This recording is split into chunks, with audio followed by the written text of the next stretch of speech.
Okay, yeah, Roll. 7:01. Are we unmuted? Yep. Enough about Okay. haircut stuff. We just had a really interesting discussion about haircuts here, so it's bad that this was muted. Yes, you're unmuted. Stop that. So this is a regularly scheduled meeting of the Public Facilities Committee, and present at the beginning of the meeting, I think we're all here. We have President Laredo from Ward 7, Councillor Danberg from Ward 6, Councillor Getz from Ward 5, Councillor Leary from Ward 1. And online, we have Councillor Kalis from Ward 8, Councillor Kelly from Ward 3, Councillor Gentile from Ward 4, and I'm Susan Albright from Ward 2, And chairman of the committee. and chairman of the committee. And we have our committee clerk, Evan Cudmore.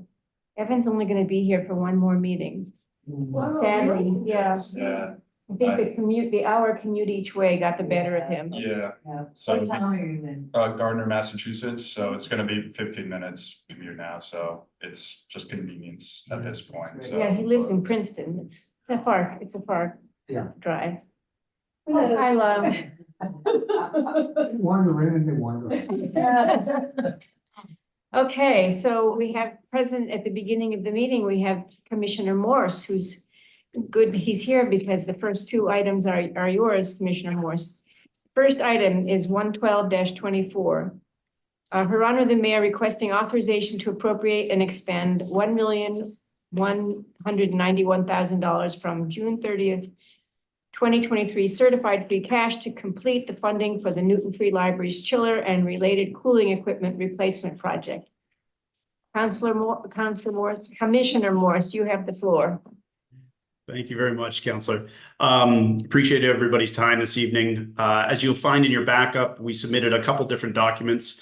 Aside from the docket letters, you'll find a letter from Jill Curio, who is here this evening, a letter from myself, kind of explaining the history and how we got to where we are, and then a budget breakdown. Somehow in the upload, the bottom line number was a little skewed, but what that should read at the bottom is 1.181 million when we receive a $10,000 grant. But we don't get that, or rebate rather, we don't get that rebate until significantly after the project is substantially complete, which is why we're asking for the full 1.191 million. I also included in the backup the bids that came in. You'll see that we had a nice tight bid. There were quite a few bidders, and many of them were very close to one another. Low bidder, we did our background, our background and quality assurance checks. Everything looks good there. Good reputable firm. They're comfortable with their number and with the project. As I mentioned in my letter in the backup, this is following up on $100,000 initial appropriation for design. And then folks may remember that I was here this past summer when I requested $750,000 to have some money approved towards a project so that we could better position ourselves to secure some significant grants. And that paid off. It strengthened our grant package, and we were awarded $500,000 in Green Communities decarbonization grants to go towards this project. So I'm happy to answer any and all questions. Ultimately, this project will allow us to electrify the heating system, which is a big step forward in decarbonization. And we are ready to get going as provided the City Council approves it as soon as possible. Happy to answer any questions folks may have. Okay, can I just ask a quick question? Commissioner, haven't we done work on the chiller in the recent past before? We've done a lot of work. So the chiller is getting up there in years, coming up on 30 years old, which is beyond its useful life.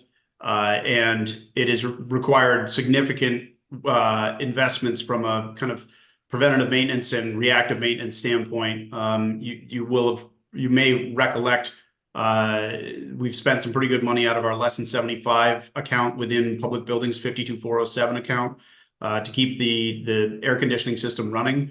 As Jill certainly can attest to, it's been challenging to say the least over the last few summers to keep things operating So we're looking forward to completing this project, not only so that we have reliability and, you know, to limit those downtimes, but also it's becoming an expensive system to try to maintain. Okay, so first, Councilor Laredo and then Councilor Kalis. So, great project, obviously quite necessary. Two questions. One, in hindsight, would we have been better off replacing this system 4 or 5 years ago and avoiding some of the maintenance costs? It's a good question. I think there are, I guess serendipity might be the best word here. 4 or 5 years ago was when we just started planting the seeds of electrification. So had we replaced the system 4 or 5 years ago, we may very well have gone with, we may very well have left the natural gas boilers because they were still very functional and are functional to this day. Where we are certainly better suited now to, well, I guess knowing what we know now, we are pursuing electrification of our heating system. So by waiting, certainly that helps. Had we acted sooner, could we have avoided some of those maintenance costs? Certainly. I think that's often true with a lot of our investments. We would love to be able to invest early and often straight across the board, but of course, limited resources throughout the city, not just in public buildings, but for all infrastructure. I get that, and hindsight's 20/20. I'm not trying to find fault at all. I do think going forward, we might want to look a little bit more aggressively at these types of issues. Because if we're going to be putting in real dollars and then we're going to have to replace anyways, as Cheryl Albright said, it seems like it's it's something that could be perhaps avoided, at least if we'd done this a couple of years earlier. Second question relates to the finances. What was your original thinking as to how much this would cost in total? So there's the macro plan, which is a much longer term project, but for this particular phase, we anticipated this to be in the $2+ million range. So it didn't come out, it came out a little higher than we anticipated, but not by too much. But as I mentioned, this is a phase project. The other phases will be much further out, several years. And in fact, the final phase will be probably a decade or better out. And by phases, I mean, this is what would be necessary to address all of the HVAC throughout the building. So your entire distribution system that you see throughout the library. May I just follow Sure, up one go more ahead. question? So those other systems throughout the library, are they in need of maintenance, or everything needs maintenance? Serious attention, shall we say, over the next 4, 5, 6 years? So the difference with distribution systems is that, in a building like the library, it has, hundreds of valves and hundreds of little motors. Each one, they don't all fail at once. You might lose a couple a year. Those cost, $800 to $900 a piece to replace. So we don't hit a critical mass, which is why that phase of the project is further out, and you'll see that reflected in the CIP as well. That's really helpful. Thank you very much. I'll say. Okay, Councilor Kalis? Yeah, so Commissioner, what are the trade-offs that you consider when you're purchasing an air pump like this?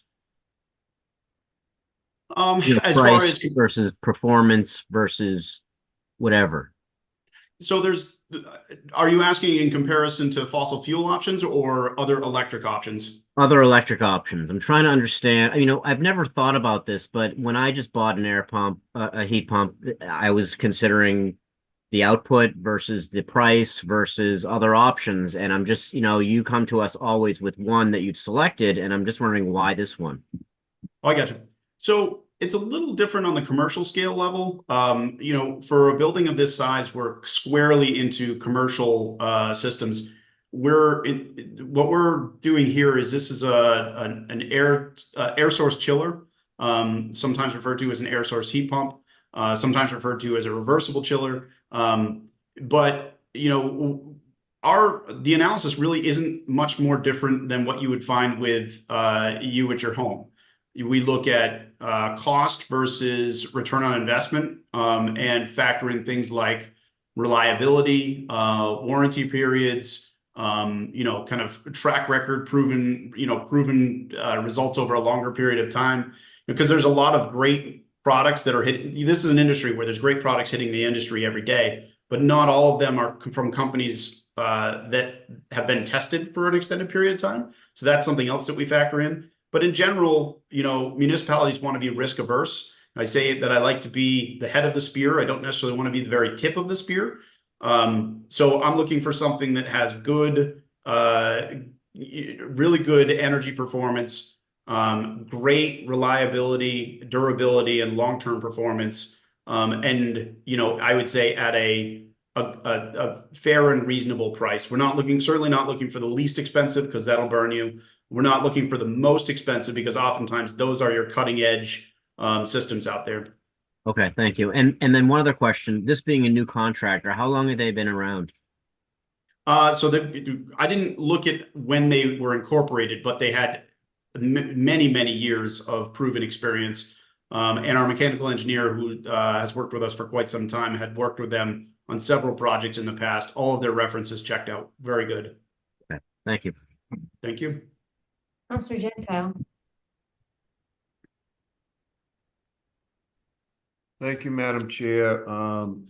First of all, just on your comment about, you know, have we done some work recently on the HVA system at the library?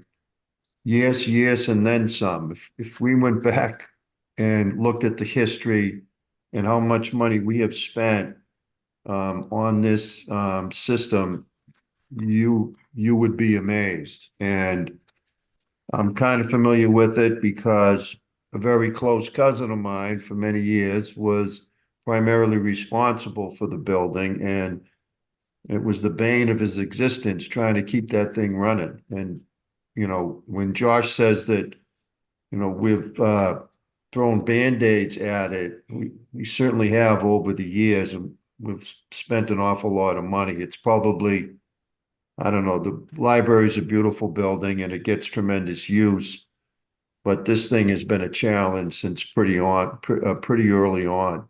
But anyway, so, I mean, the project has to get done. Josh, one thing I was just trying to figure out a little bit is there were two different breakdowns of costs, which I appreciate.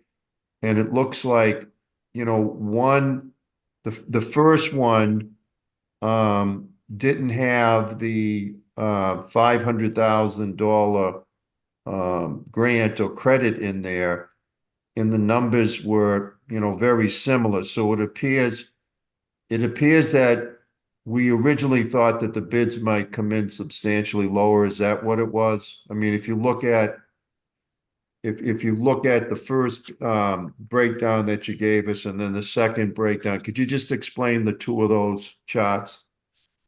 So I'm looking at the backup rate now. I don't see two charts here. So we have library HVAC equipment upgrade budget. And it has design and construction the same, 160,000. But then it says new chiller and related equipment, 1,677,000.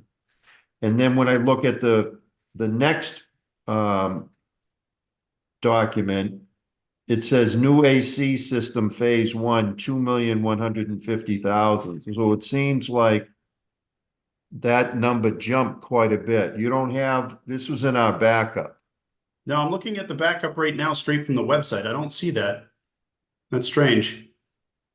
It's, I know my office, there was a budget. So I had my office assemble a budget after the bids opened, and there was an incorrect version that I had them pull. I don't know how that would have got into the backup, but again, it's not on the website. Now, maybe it didn't get pulled. That could be the answer. But was there a time when you were thinking that the chiller and the related equipment was going to be around 1.6 and it came in substantially higher? No, that was just it was a Scrivener's error in the document that my office prepared that I subsequently rejected. All right. Well, maybe when you come to finance, you're coming to finance, and if this passes tonight, we do have it on the agenda for this Monday, so that we can move it along. But, you know, I'm sure everybody else got the same thing I did, because I just printed out, you know, the agenda and the backup. Does anybody else see it? Yeah, there are two charts. Yeah. with So the back of the February 2024 letter from you, Commissioner, to the mayor. It's really strange. Okay, I'll take a look and I'll make sure I have that I confirm what I just told you, Counselor Gentile, for finance. Okay, yeah, I just was curious as to the difference, that's all. That's really, I mean, that's really all I have. I know how much this needs to get done, so. That's it for me. Okay, Counselor Getz? So Josh, the only question I have is that it seems as if in the tabulations that you have in the packet, they deduct the 500,000, the grant, and you're saying that you need those dollars now, correct? And that you will get appropriation, you'll get the grant funding later, that you will be reimbursed for it. That's the part I'm questioning. Is that the difference? It's a great question, Counselor. So the $500,000, I'm not, that is taken off the top. So I'm not asking for that $500,000. That's a direct reimbursement grant. So what ends up happening with that is the state will reimburse us as we go. What I was referring to before is there's a $10,000 rebate, which is not available until we've completely finished the project. There's a post-completion audit, and then we can get that $10,000, I believe, from the utility company. Is that okay? Anybody else? Councilor Murray?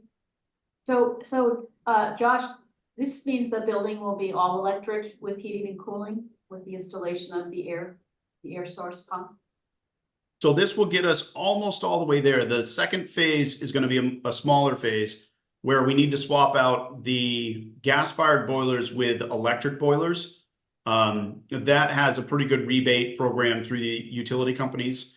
And so, but with the air source heat pump chillers, the vast majority of our heating season, they will carry the load.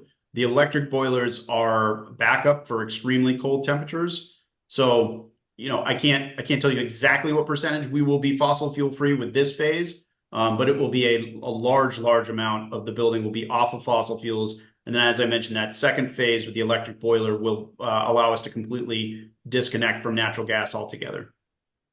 When is the second phase? So you're going to replace the gas boilers with the electric boilers? I think we're going to be trying to target that within the next 3 years. And that sounds like a long time, but this project with the lead time on the equipment, we won't hit substantial completion until, I would say sometime about a year from now. Okay. Well, thank you very much. Councilor Thank you. Gamble? Thank you, Josh, for all this information. Last question that I have is, you mentioned that we've got a gas boiler, or there would be a gas boiler as a backup for extremely low temperatures.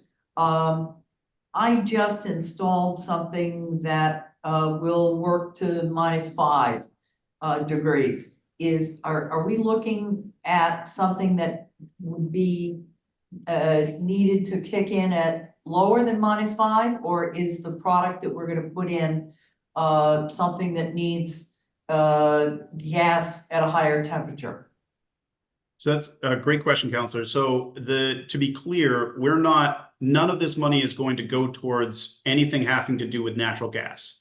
This project is just to install the heat pump chiller. The existing natural gas boilers will supplement during peak cold periods of time. When we convert that and eliminate those gas-fired boilers and replace them with the electric boiler backup, then it will be running 100% electric with no natural gas on site at all. What's a little different here is the heat pump chiller is capable of operating at extremely cold temperatures. That's not the issue. The issue is, without getting too technical, the distribution system throughout the library has a specific pipe diameter that is the limiting factor. So we can only force so much hot water through that pipe. And what that means is that we need to operate the temperature that is leaving the boiler room going out into the system needs to operate higher than what the discharge capacity of the heat pump chiller is. So that electric boiler is basically, think of it like a booster. It boosts that discharge temperature up to compensate for the smaller pipe diameter in the building. That's the reason why it's only going to be necessary in extremely cold temperatures, because the heat pump discharge temperature should be able, well, not should, will be able to shoulder the vast majority of the load throughout the year. I understand that if the diameter of the pipe is smaller than what would be needed to operate without auxiliary heat. Would it be unrealistic to replace that pipe with a wider diameter pipe? Are these in the walls and they need to stay? They are. So yes is a short answer. It would be unrealistic. I mean, cost wise, at that point, you're looking at a complete gut of the HVAC system, opening up all the walls and ceilings. Those are hard ceilings there, I'll remind you too. So you're probably talking. I get it. All right, all right. Thank you. Okay, so, and, Ms. Mercurio, you're here, I think, and do you want to say anything about this? Or are you just here for support? I'm happy to say how important this project would be to the health of the building, to the staff, and to the many members of the public that come in to enjoy the services that we offer.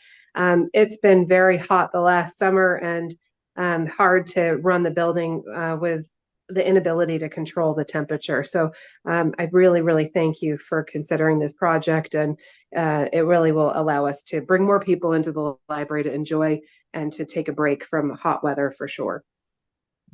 Okay, thanks very much. Do we have a motion? I move approval. Okay. Counselor Danberg has moved approval. Is there any discussion? Okay, I think we can just vote. All those in favor say aye. Aye. Aye. Opposed? No? Abstentions?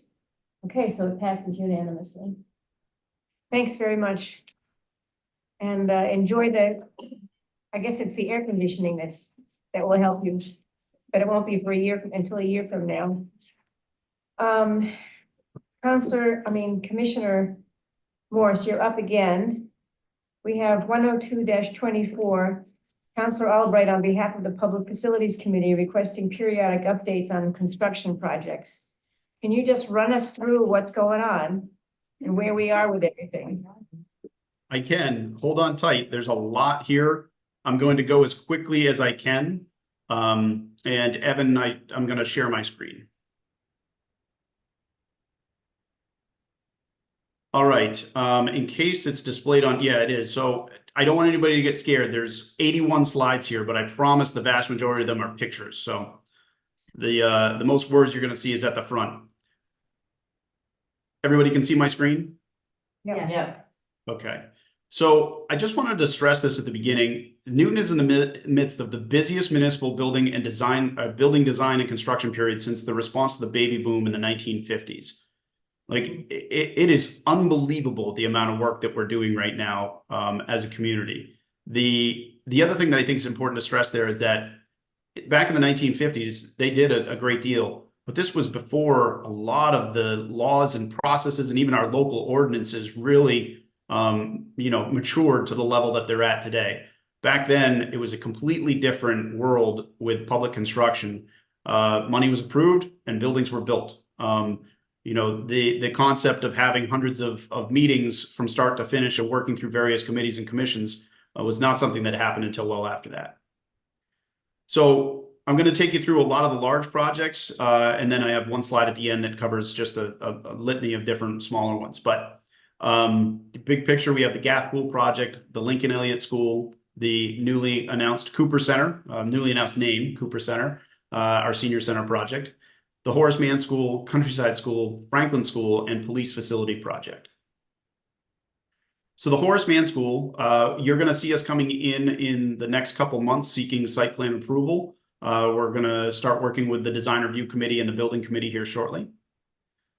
This is our kind of milestone schedule. It doesn't include construction at this stage. We're still working to update that schedule. Big picture, the floor plans, if folks can see my cursor, the base building, this is 225 Nevada Street, former car school for folks that don't know. So the base building is getting some minor changes to it. The vast majority of what we're doing is an addition in the rear. The existing gym is going to remain, and we're basically going to do a big horseshoe addition around the gym.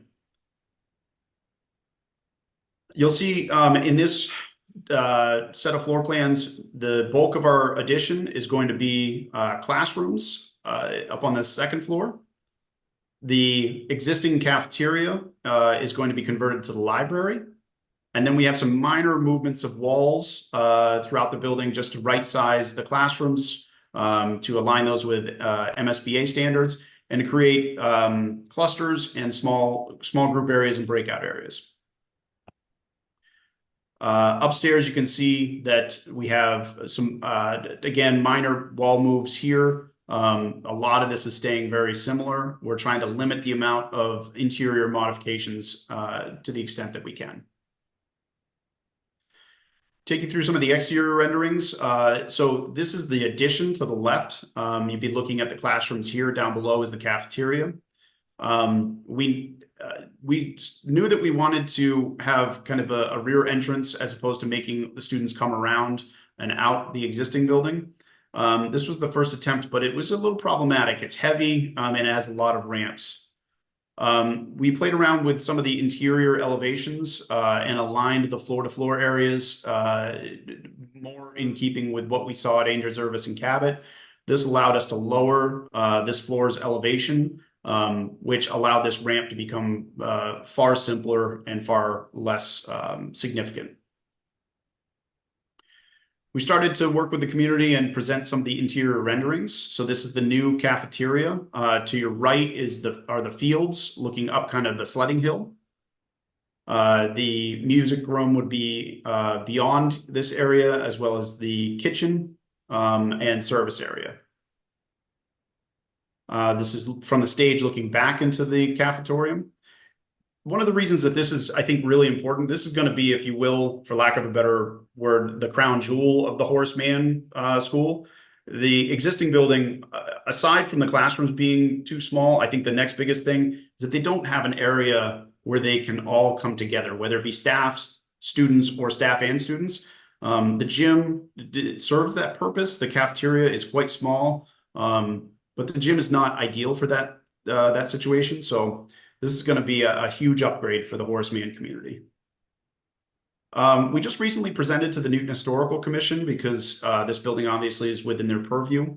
You can see here, this is a new portion of the addition. This is the stairwell that's going to connect the existing building to the addition, as well as our entrance to this area, because we didn't want, keep in mind the addition is going to have classrooms. We didn't want all the students coming in the main entrance and then navigating throughout the building to get to that. So it would have two entrances for that purpose. What we found was, just to go toggle back and forth, this was a pretty heavy addition. There's two ways to look at additions to historic buildings. One is to make it look as similar to the existing building as possible. Some people like that approach. For others, they would prefer to have it be more glass. So we went with a glass addition, which is smaller. That was just design evolution over time. And this was a much lower profile, simpler profile. The Historic Commission, I think, gravitated towards this. It also allowed us to kind of simplify this whole end of the building. This is just another image of that, gives you a sense of scale. Comes down quite a bit. So as I mentioned, we're currently working on site plan. As many of you are quite aware, this involves a lot of parking and traffic studies. In the case of Horace Mann, there's not a lot of changes in this area, so you won't see significant presentations on parking and traffic. The parking lot in the rear remains relatively unchanged. Parking lot in the front remains relatively unchanged. We will have stormwater improvements that we, of course, have to have. And then the rest of these exterior lighting, massing, building envelope, and sustainability and commissioning, of course, are all going to be part of this project. This is just the site survey, the existing conditions, and shows you where our additions are going to be. Again, primary is in the front, and then a small addition, or primary addition is in the rear, and then a small addition in the front. this is our site plan. So with this project, beyond just the addition, we have a new basketball court, new playgrounds, and we're reconfiguring the field space, some landscaping, some buffering for our neighbors. We're still maintaining this a large portion of the sledding hill and accessible walkways throughout. That is Horace Mann. Councillor Albright, would you like to take questions on each project as we go, or would you like me to just keep moving? Maybe there aren't any. Let's see. Are there any questions on Horace Mann? Councillor Danberg has a question. I just have a question about traffic, and that is what changes in traffic expectations have triggered the requirement for a traffic study?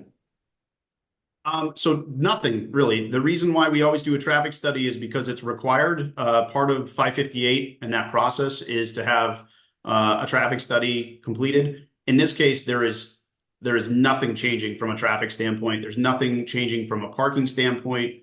The principal is comfortable with the parking plan. There's good complementary parking on street directly adjacent to the school. There's no change in the program. There's no change in no changes expected in parent behavior, buses, none of that. So, And given the lack of changes, what is the traffic study going to cost us? well, it's complete, and we're required to do it either way, but it's very, very minimal. So we scale those traffic studies based on the project. So in this case, it's really the traffic study is just establishing the existing conditions. It doesn't have any recommendations. Okay, thank you. Yep. Councillor Aaron. So Josh, you might remember when Horace Mann moved into the renovated former car school, there was a lot of work with the neighborhood done regarding the parking and where the buses were gonna go. And I think so a lot of that work got done. Have you been hearing any concerns from the neighbors about this project? Regarding traffic, parking and the bus, where the buses will drop off? No, knock on wood, we haven't heard any concerns from the neighborhood.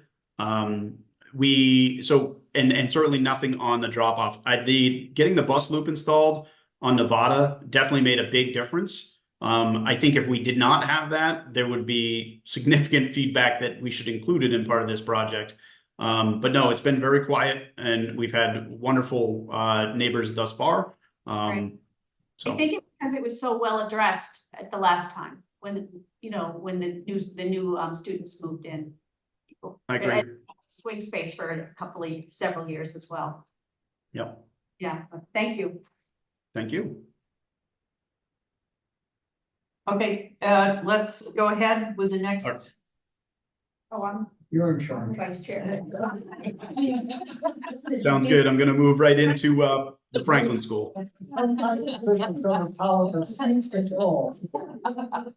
So the Franklin School has a design enrollment of 396. It's actually 396 to 414. We say 396 just to keep it simple. Basically where we're at, similar to Horace Mann, we are approaching kind of the end of, well, we're definitely at the end of feasibility. We're into schematic design and we're preparing for site plan review and approval. You'll see a similar schedule track to the Horace Mann School project for site plan. But obviously this project's a little different, a little larger and a little more impactful. We did a lot of existing conditions analysis. And some of this may seem a little redundant. I apologize. I should have mentioned at the beginning. So we came before Public Facilities in October, November, December, and January, updating the committee on a variety of these, on many of these projects along the way. And then also, you all likely have seen, I do every other month, I do a comprehensive capital project update. So really everything you're seeing tonight is not new. It's all stuff that I've sent out previously.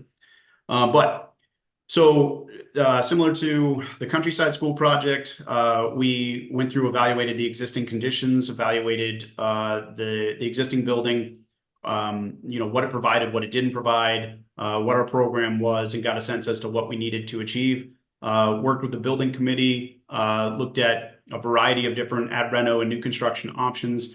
Ultimately, the decision was to go with new construction. That was a unanimous vote. And we have since transitioned to the design review committee as the lead as we approach 558 site plan approval. We are targeting an EUI of 25 kBtu per square foot. That is a very aggressive net zero ready school, very similar to what we're doing at Countryside. And just the same as Countryside, we are pursuing ground source heat pumps with variable refrigerant flow for distribution. Again, no natural gas on site for these projects. So we just presented a couple weeks ago, actually, I think it might have been last week, to the design review committee. And this was one of many options that we are studying. This is basically just the exterior massing study with some potential building materials laid into it. The massing, I think, is coming along nicely. We still have lots of work to do. We've got another year of design. We've got to look at this building from all sides and make sure we're being sensitive to the neighbors all around this building. This is from Derby looking towards the field. Site plan wise, I think we're in pretty good shape. We've got a little bit of work left to do. I'll just point out a few things that we're still working on. The generator, I definitely don't like that location. It's too close to the residential abutters, so we've got some options to move that around. The transformer, little tiny box here, it's very small, but I think at a minimum, we want to move it across that pathway closer to the building, possibly to the front more. We've still got some work to do on the landscaping to the rear plan north, if you're looking at this. Our abutters on Clark Road will certainly appreciate our efforts. And I've met with a handful of them. We're going to be working with them closely as these plans develop. We have moved the building as close, basically as far away from Clark as we can without getting into a situation where we're actually closer to the abutters on Derby Street. So we're pretty close to equidistant. And also we're about as close as we can be while maintaining our bus loop and our site circulation and accessibility. As you can see, what this concept allows us to do is the red dotted line is the existing Franklin School. If we so choose, we can leave the existing we can leave the staff and students in Franklin while this new school is built. That's something that we'll continue to study as we move forward. The existing building built here obviously would take over the field space. One of the reasons why this was a concept that folks gravitated towards is because there's a net increase in open space in this plan from what exists there today, which may seem a little counterintuitive considering the new building is much larger than the existing building, but it's a much more compact and efficient footprint, which allows us to maximize the contiguous open space. As you can see in this image, this really identifies the distance from our abutters. We've worked hard to try to maximize our distance from the abutters in the rear and push us as close to Derby as possible. At the same time, trying to be sensitive to our neighbors across the street. Our floor plans, this will, for anybody who's been through this with Angel Service and Cabot, this is going to look very familiar. Your ground floor plan for an elementary school tends to want to be pretty similar. A gymnasium plan north, kitchen cafeteria, platform goes into the music room, admin at the main entrance, teachers dining, kindergarten classrooms on the first floor, and then we start vertically stacking the building as we go from there. Come upstairs, you have the library, art room on the far right, your classrooms, special education, district-wide special education programming. And then upstairs, a very similar situation. Grade levels increase as you rise. And again, the bridge program, which is the district-wide special education program. And of course, special education and student support, staff support spaces sprinkled in throughout the building. Some interior images. These are hot off the press. Concept still, because we're still early on. But this is looking at the administration area, kind of the lobby when you come in, gym to your right, cafeteria straight ahead. This is as you come in as well, looking towards administration. You're starting to see here how we're trying to bring natural light into the lobby. This is in the cafeteria looking out towards the parking lot. You can see the cars over there. What's not shown in this is that just outside those windows, we're planting trees, which are shown in the site plan. Those will both soften the transition, but also act as a physical barrier. This is just an example of the academic project areas. For folks that have seen like Zervis, for example, we have project areas in the corridors. It's a very successful model and one that I think we're going to continue to utilize both here and at Countryside. Any questions on the Franklin School project? Great.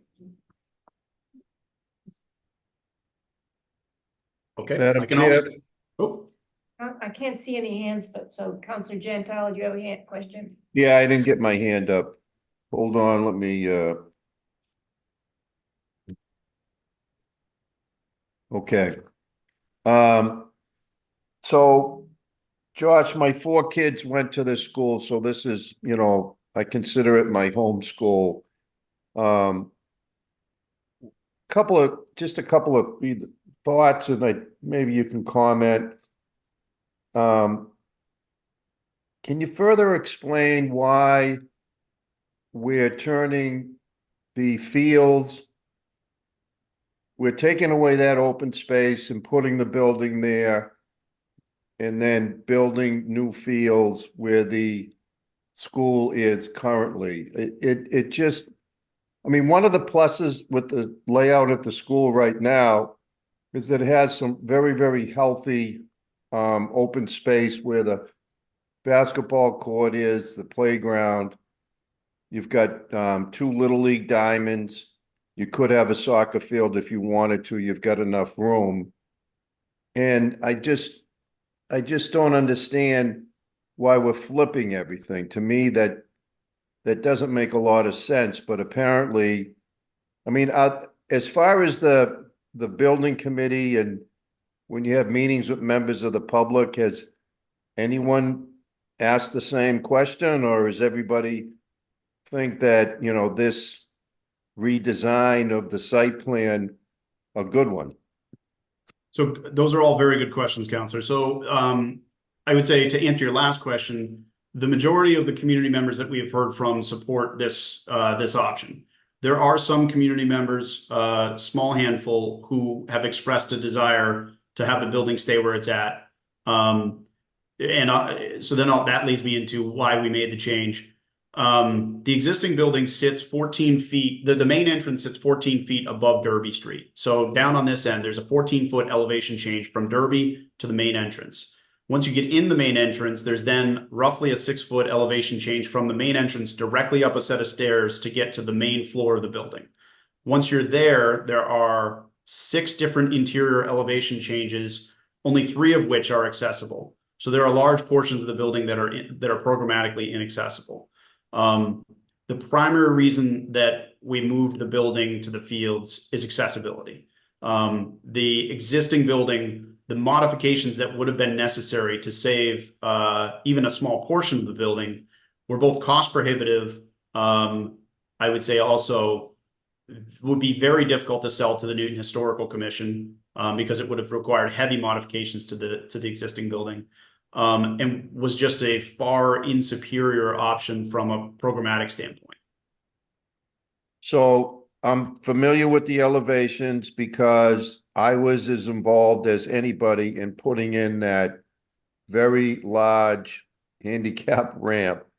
Also, all those blocks in that little seating area. I picked out Ideal Block in Waltham. I'll give them a plug. They basically gave them to us. You know, I was involved with the cutout and the drop off, which was a little controversial. So I hear what you're saying. So obviously the area as you face the building now to the left where the fields are, that's extremely level. So was like the major driving force is to go in that direction. Yeah, so the elevation change down that end is about 3 feet from Derby to the main floor plane, so to the fields, compared to 14 feet on the other end. It was night and day. So then what do? You come in and you basically level out where the building is now so that you can put in the open space, the playing fields and so forth? Yeah, so the difference with the open space is that we're not going to look to cut this because, quite frankly, if we needed to cut this all down to make it level with the other side, we would have built a building there. We're going to crown this like you would for any field, and we'll level off to some extent. But we don't need to worry as much about the elevation change from Derby up to the fields because we have an accessible pathway coming in from Plan Right via Cherry Street, and then also, of course, from the main entrance area and accessible routes from Plan South. All right, because it just, when you look at the school today and the fields and so forth, and I look at this, I heard what you said, that there's more open space, but when you think of the site plan today, it's hard to see that, you know what I mean? It looks as though you have less space, because I know exactly what's there to the right. My other concern is, and we have this at a lot of places, especially starting at Newton North, is that baseball fields, you know, that close to neighbors on the right-hand side, that tends to cause a lot of problems with, you know, balls, foul balls and things that get away. Has there been some talk about that? I mean, you're aware of it, obviously, but that diamond is awful close to those neighbors' backyards. Yeah, so really, so we looked at a couple different options for the baseball field. We looked at this option and then flipped. And the challenge is that really anywhere we put home plate, there's going to be a potential for foul balls ending up in neighbors' yards. So what I think we're going to see as we evolve these plans, I know we'll end up having a backstop. We may have to take a look at netting. I don't think we'll end up with netting, but it'll certainly be something we study. And similar to what we've done at our recent school projects for our diamonds, we'll certainly have some higher fences down the first and third baselines. Because they're all it's also, and it's not the case now, you don't have baseball fields near Derby Street. The two baseball fields are opposite that, closer to, you know, Clark Road and to Russell Road. And they haven't been a huge problem, but now you're going to have this baseball field that's in the neighbor's backyard, and it's going to be sitting pretty close to Derby Street, which is a whole other set of problems with foul balls, you know, interfering with cards. So that's something that's going to have to be thought about very, very carefully from a safety standpoint. That brown kind of swale or blob behind the building, what is that? Here? Yeah, That's the playgrounds. those are the playgrounds? Yep. Okay. All right, and then my other observation, I mean, see, the parking is totally flipped. Now we're gonna have parking up against neighbors, instead of looking out at, you know, open space. Now we've got parked cars there, we've got a building that wasn't there. And you're telling me that you're not getting a lot of kickback on this, from the neighbors? No, certainly I'm getting kickback from our direct abutters on Clark Road. And I haven't gotten kickback outside of that. But if there's one thing I've learned over the years is that anywhere I put a building, anywhere I put a parking lot, I'm going to hear from folks. So if the parking lot had remained on the other end, you know, there certainly could have been the question, why there? And especially, I think the biggest thing is, and I'll happily share the document. We looked at the opportunities and challenges associated with ad runner versus new construction, and then new construction in the existing footprint. Because building on the field was superior for so many reasons, it would be very difficult, I think, for us to justify to the neighbors where the soccer field is on this plan, or the neighbors where the baseball field is on this plan. It would be very difficult to justify putting the building and the parking there, even though they're used to it now. I think it would be very difficult for us to justify that, knowing that building on the field was so superior in so many different ways.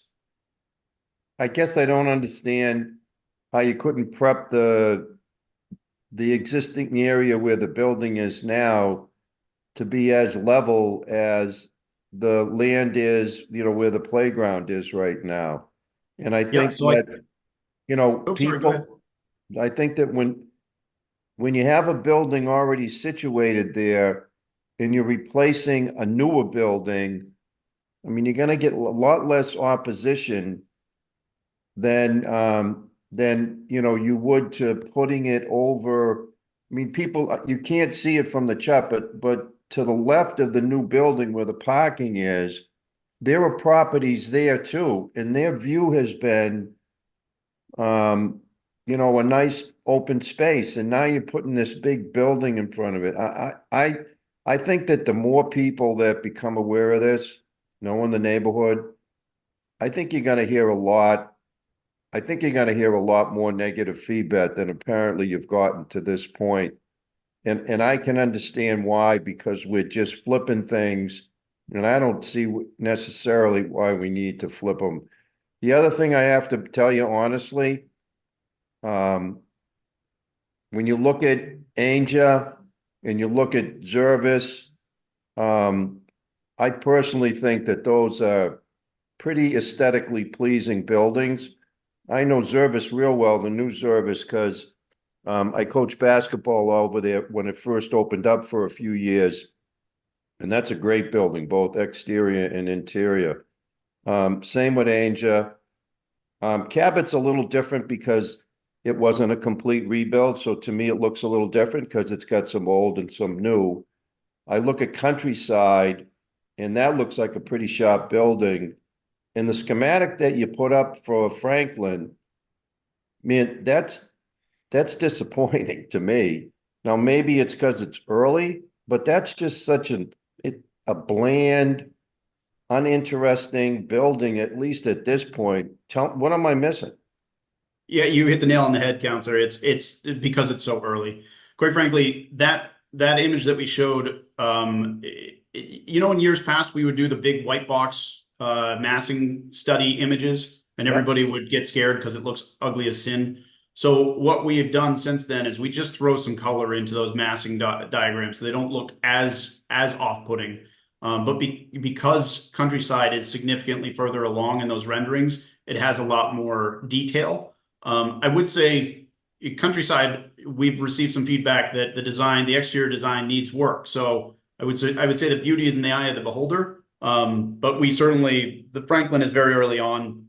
We've got a lot of work left to do there. To your point about whether we could level the existing level the right-hand side of this where the existing building is, I did an entire a detailed cut analysis in response to some concerns raised by the Clark Road abutters.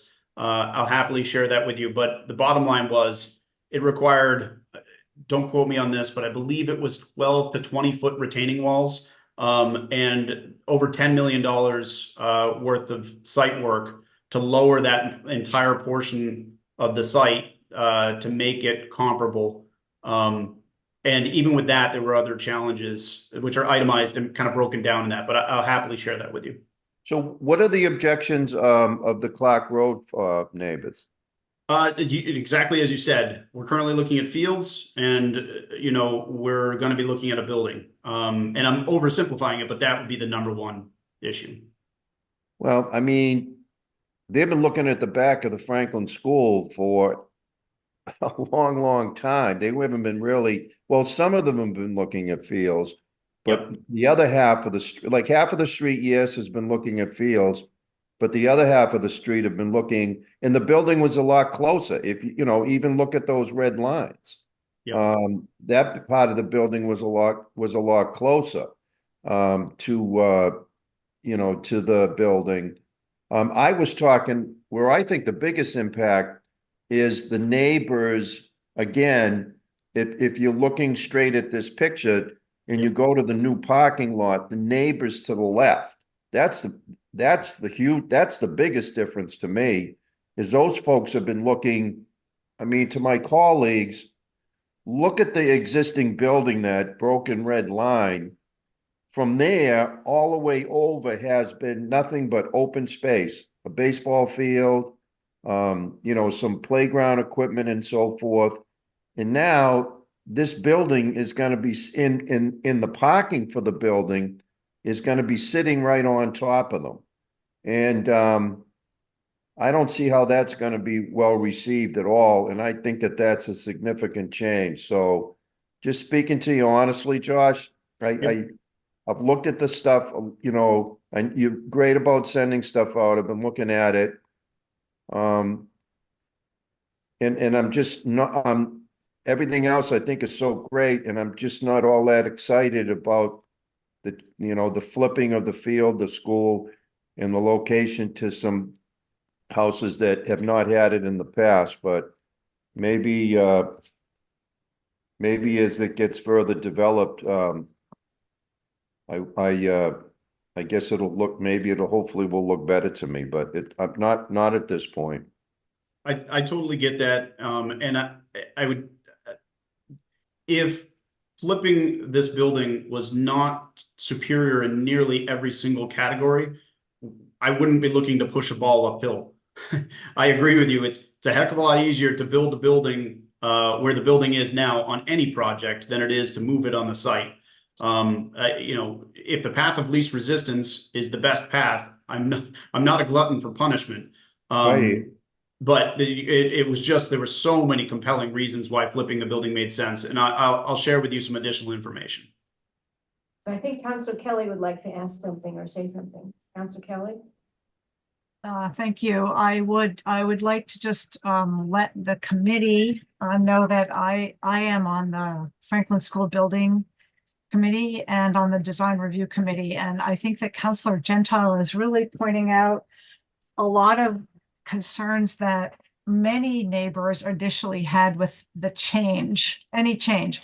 To augment some of what Josh said, some of the original alternatives, I can't even list how many there were, but there was a huge preponderance aiming towards keeping the building in the existing place because, you know, people are used to looking at backside of building, side of building, front of building, or open space, and now it's all flipped, and that kind of change causes a lot of problems. I just would like all of you members to know you can reach out to me. I don't want to spend too much time. We've spent a lot of time on this tonight, but feel free to give me a call or an email. And I think that all that change is really hard for people, but through all the alternatives that were gone through and all of the community input from the neighbors, and particularly those Clark and Russell Road people really perked up towards the end.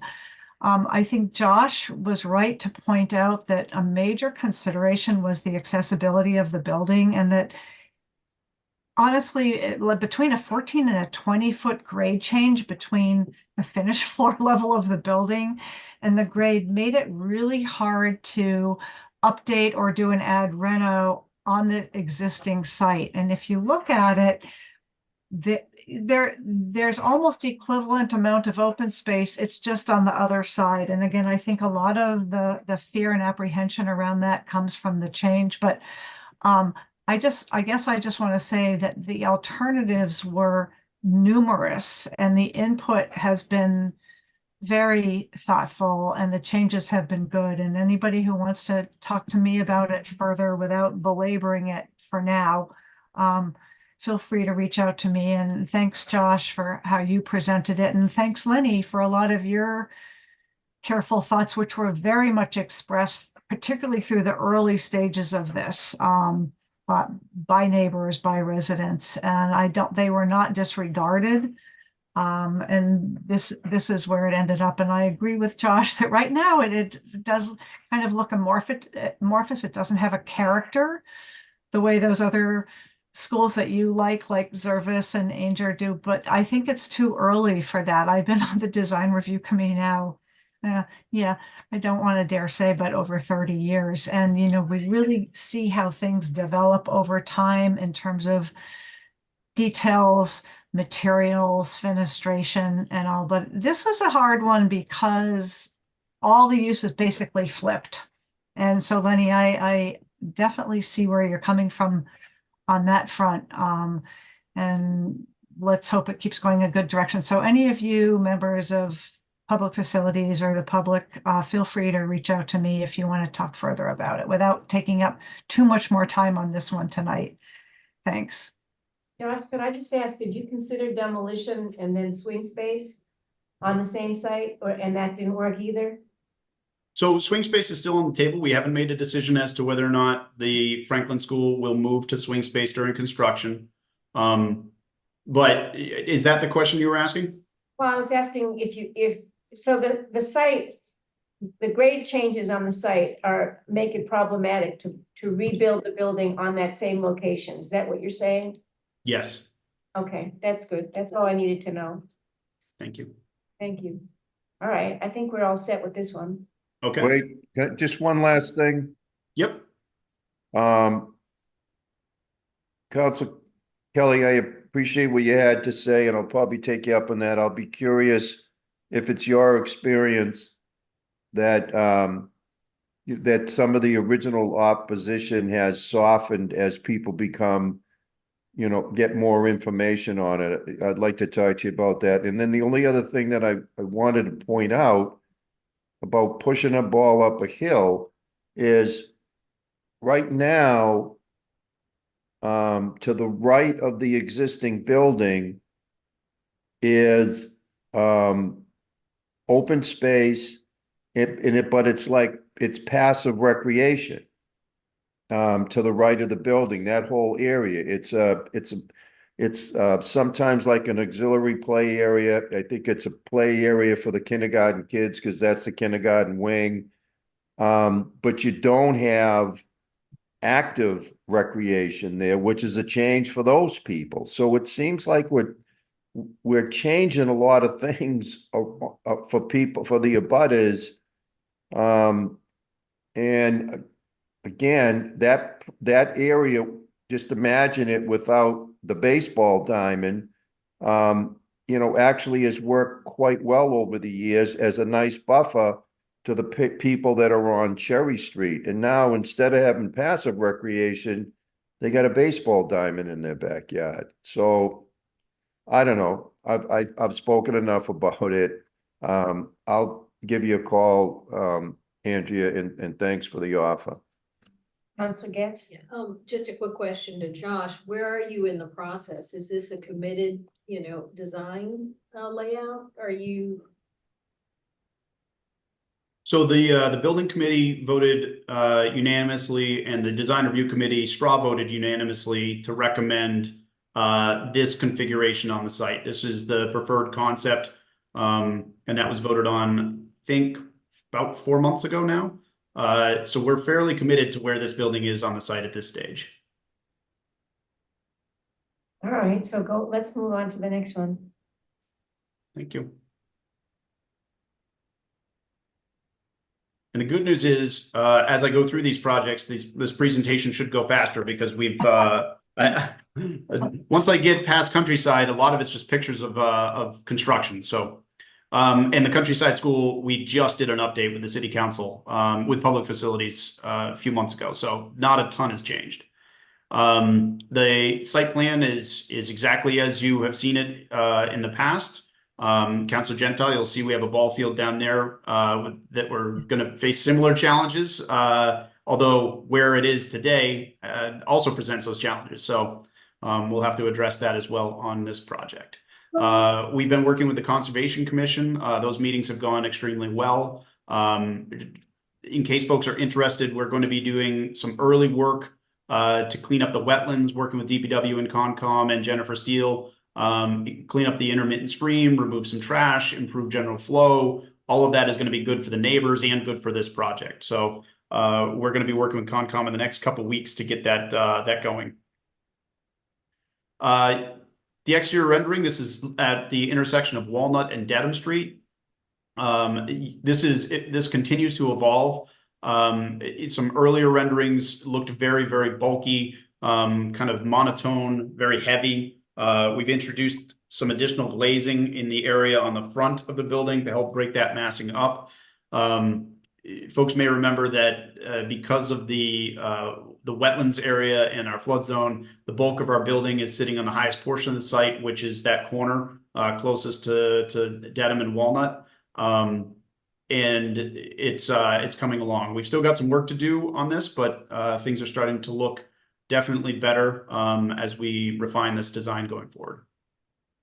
We're looking at all sides. This doesn't look like a very interesting picture, but it's important that this is our service area behind here.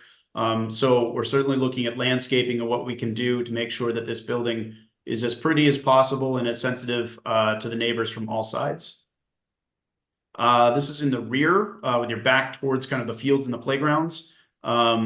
This is, the Countryside School sits directly in the middle of the kind of student density map. So we have students coming from a lot of different directions, including from the rear. This would be Andrews over there. There's a nice pedestrian path that leads over from Andrews. A lot of students and parents arrive from that direction. Where the playground is going to be sited in the rear of the building, and with this plaza, I think this is going to become the primary gathering area, even though the main entrance is out front.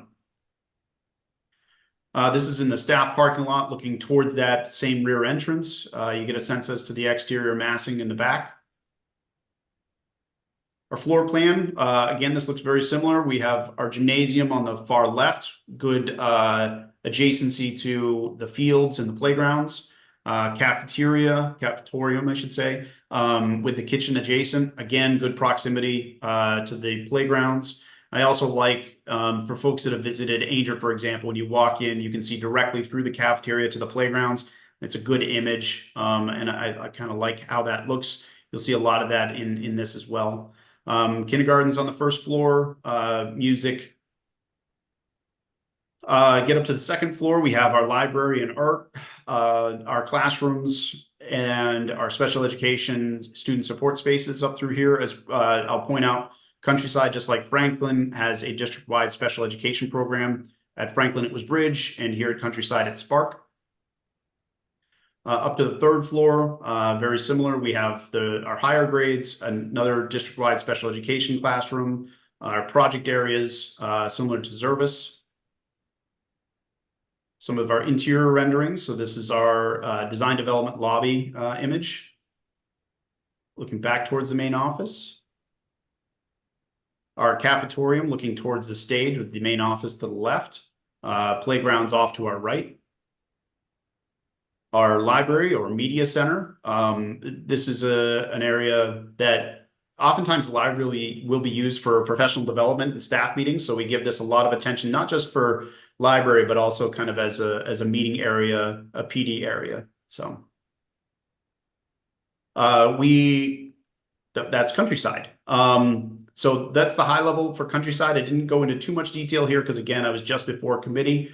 We are project schedule wise, we already have 558 site plan approval. We are in schematic design. We have all of our authorizations through MSBA for the $21 million plus grant. And we are full steam ahead. Any questions on Countryside? Just a quick question, Commissioner Morse. You talked about doing some cleanup of, I guess, the stream and the wetlands area, is that right? That is correct.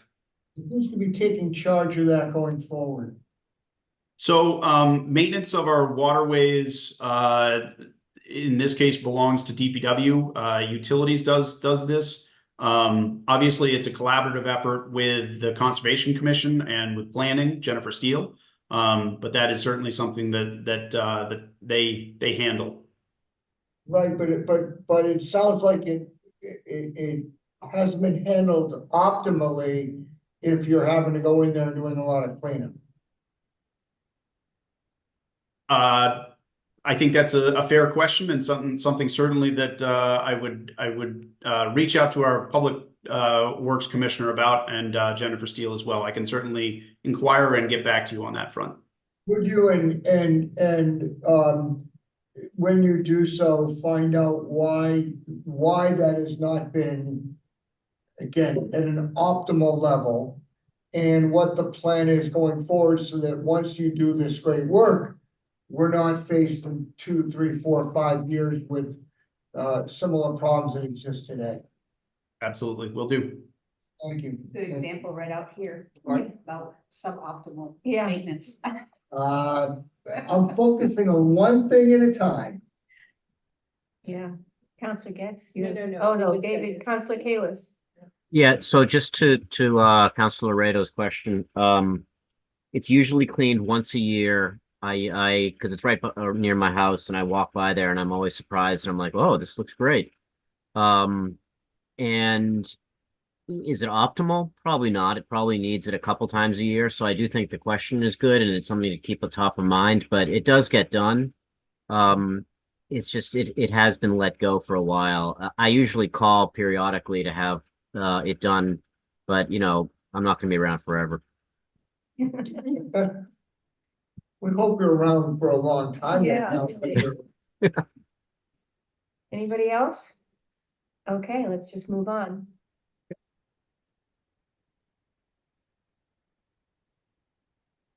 All right, the Lincoln Elliott School. So we are in construction over there.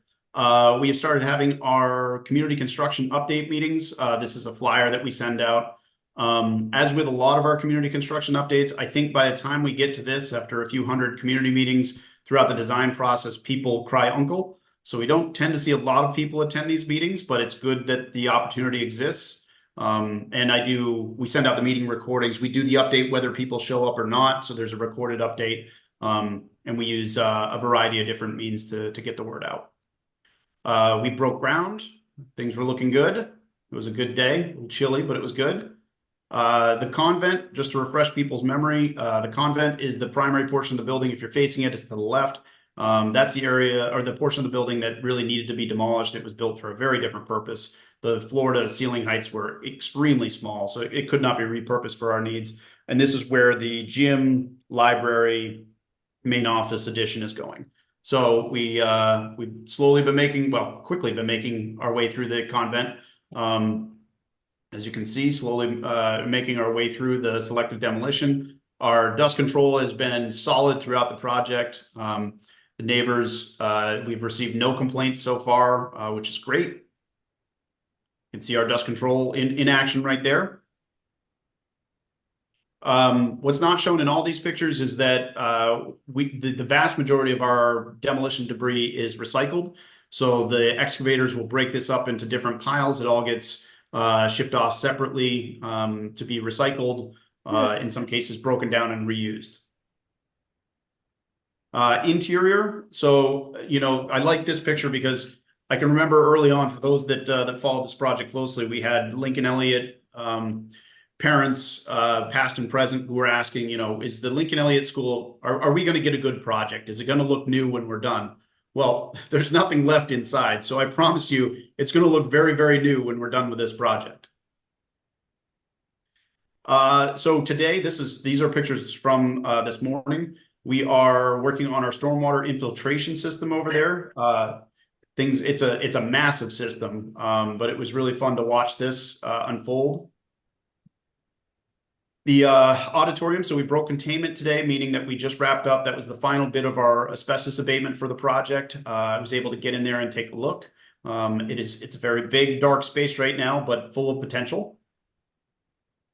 Again, this is our main entrance rendering. So this is what folks will be greeted with when the project is complete. And this is kind of the rendering, the coming soon. We will complete this in the summer of 2025 for the start of the 2025-2026 school year. Any questions on the Lincoln Elliott project? Great work, Josh. We're so excited about it. Thank you. I should have said this at the beginning. There's so many people to thank for these projects. I mean, staff wise, so I consider staff to be contractors and design team as well. We have over 1,000 people working on these projects. It's unbelievable. And we have over 10,000 residents who follow these projects as we go. So it is a Herculean effort. And like Councilor Kelly mentioned, the residents that come to the Franklin School meetings, their efforts to come are just as important, if not more important, than the efforts of myself, for example. They're doing it. They're taking time out of their busy schedules. They're not paid to do it, and they're coming and making these projects better, and we deeply appreciate that. Same thing with all of our counselors, our school committee members, our school staff, my staff, the tons of departments. It's a huge, huge team effort to make these things happen. All right, the gas pool project. I made sure I got some before pictures because it's always important to see what you had before. It wasn't pretty. but here it is in all its glory. We found some water, not surprisingly, as we were demolishing the former competition pool. This is the deep end of that pool. Got the old pool concrete out of the way and started forming our new competition pool and our new zero entry recreation pool. This is the crews putting shot creek on the walls throughout the competition pool. Right over to the beyond this gentleman is the where the accessible ramp will come down. So people of all abilities will be able to use the competition pool. This is the shallow end of that pool. This is again the competition pool fully formed and fully poured out. And right here, Councilor Malaki's not in attendance this evening, is she? Here. She's here? Yep, she's here. Perfect. So right here, Councilor Malaki, you can see it's small from this angle, but that is the Councilor Malaki foothold, toehold right there, foothold. So the Gath Pool project, this is just the construction sign, but it gives you a sense as to what our finished product is going to look like. Right down at the bottom here, we don't have the elements drawn in completely yet, but these are the 2 splash pads. Just above that, you can see our shade structures. It's not showing all the seating in here yet, but we'll have ample seating. The zero entry recreational pool, the slide, which is of course important, the walking lanes, shallow end of the competition pool, deep end of the competition pool, 2 diving boards, and that ramp in the far end of the site. The other thing I should say about this is the bathhouse project is going great. We have a new fully accessible ramp installed in the front of the building. To the right of the building, we've cut in and dug down and created a great access for maintenance to the basement, which is where all the pool support systems are. And we are on track to complete this project and open for the start of the swim season in June. Questions on Gath? Did you find the leak?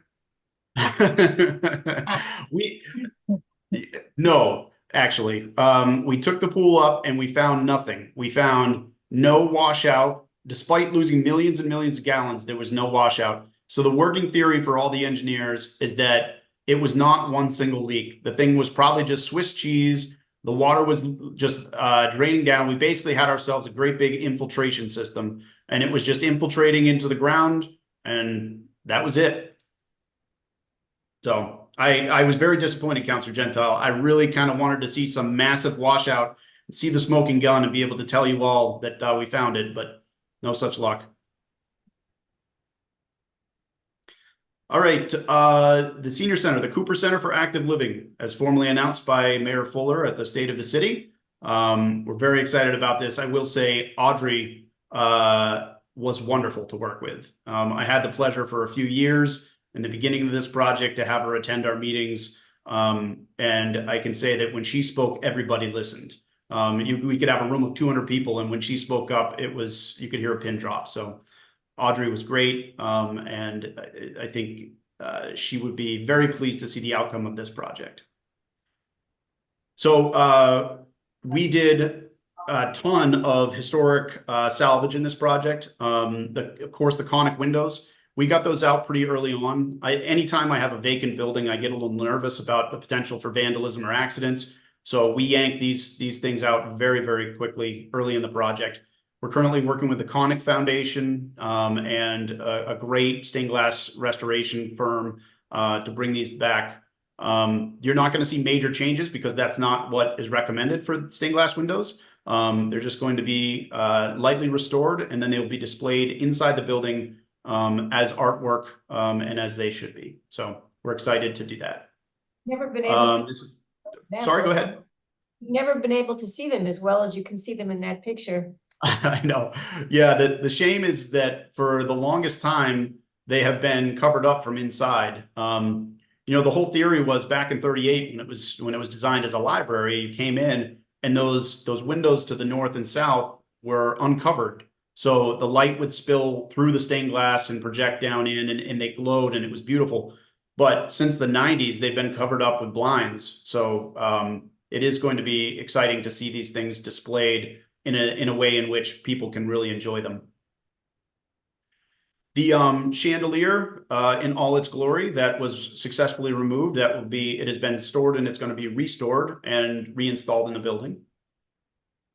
The time capsule. So this is Tom Rooney, one of my project managers, great employee. So this is the 1938 Cornerstone you can see sitting on the pallet here. We successfully removed that. It's in great shape, and the welded copper box is in his hands, and it has since been transported to the Jackson Homestead, where the archivist is keeping it under close observation, and it will be opened at the groundbreaking on March 7th at 10 a.m. The site is pretty well cleaned up. We've actually removed even more since this picture was taken. I would say that we're hopeful by the end of this week we should have the site completely open and just nice flat dirt. These are just a couple of the interior renderings. Folks have probably seen these along the way. This is the lobby when you first come in. Our gym from the walking track. This is our dining hall with the stage. This will be a combination performance venue, I should say, and dining hall, big multi-purpose room. So this is going to be a hop in place. This is to the left is the deck that looks out over Newtonville. I can tell you when the weather's nice, this is where I'm going to want to be, because I love to watch people do their thing, come and go. That is NewCal. We are, so just a quick look ahead. As I mentioned, we're going to have the site completely cleared out by the end of this week. We're going to start working on foundations probably next week, and then start erecting the superstructure. And our goal is to be weather tight by this coming summer. So we're moving right along. Councilor Rado. Two questions, Commissioner. One, what's the status of the land that we have purchased next door? What's going on there, if anything? So the owner occupant is still resides there. She's doing wonderful. And I wish her many, many happy years in her home. I do as well. Second, this is a great project. I think we all agree on that. The price tag has gone up considerably from when it was first proposed. Can you just refresh us on what the estimated price tag was initially versus where we are now? So I believe we're at 16.65 million for the bulk of this project was the total price tag. And we are currently at 29 million. So that's obviously, it's almost double. So what are we not doing, or what's been delayed because of this extra cost? So this was something that we talked about when we secured the funding on December 11th with Public Facilities, but I'll try to, that same question was asked. I'll try to see if I can get the same answer. So this was something that similar to Lincoln Elliott, the administration, myself as well, we were keeping a close eye on construction escalation. We saw as I know you're all aware, we saw a very significant increase in costs in the construction sector in Newton, and of course across the entire country and the planet for that matter. So it's not something that we went from $16.65 million on the books to $29 million on the books. It's something that I was staying in close contact with the administration, providing them updates along the way as I was getting cost data, watching futures markets, watching other bids as they come in. And so it's something that we planned for. We didn't suddenly need to come up with, the difference there, or the $13 million. We were building up to that point. So it's not as clean cut as saying what we couldn't do. If we were to go back over all those years and look at those resources, certainly I would say that the CIP would be a good place to start to get a sense as to where we may have been able to do more had our project costs at Lincoln Elliott or NewCal, for example, not gone up. But I wouldn't say that it's as cut and dry as saying this is the specific project that didn't happen because of this. So again, this is fully understand the rationale and reasons for the additional cost and I know that construction costs in particular have gone up tremendously over the last 4 or 5 years. I do think on a going forward basis, it would be useful for us not just to, which you do exceptionally well. This is what the budget was, 30 million or 29 million, and we came in at 29 million, but you've done that repeatedly over the years, which is really an extraordinary accomplishment. I do think it would be worthwhile for us collectively to remember what our thinking was back when we first started a project. And then where it was an actual completion, because I think that will maybe give us some perspective as we try to do future planning for multiple projects like this. And again, that's not a matter of criticism. It's more a sense of what we're doing, what kind of cost escalators we can be thinking about over time, and how that affects other items in our CIP that then obviously can't get done when you're dealing with that kind of cost. So you don't have to respond now, but I do think it's something worth considering. Thank you.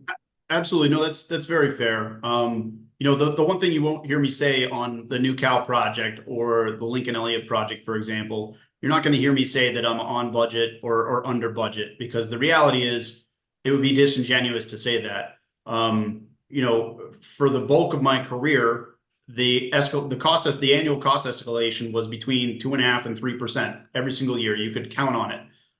These last 3-4 years, we saw 8-10% annual escalation year after year. It was certainly unprecedented. So you won't hear me saying that we're on budget or under budget. At the same time, I would also caution that I agree with you in one respect. We should certainly take a look back to see where were we versus where we are.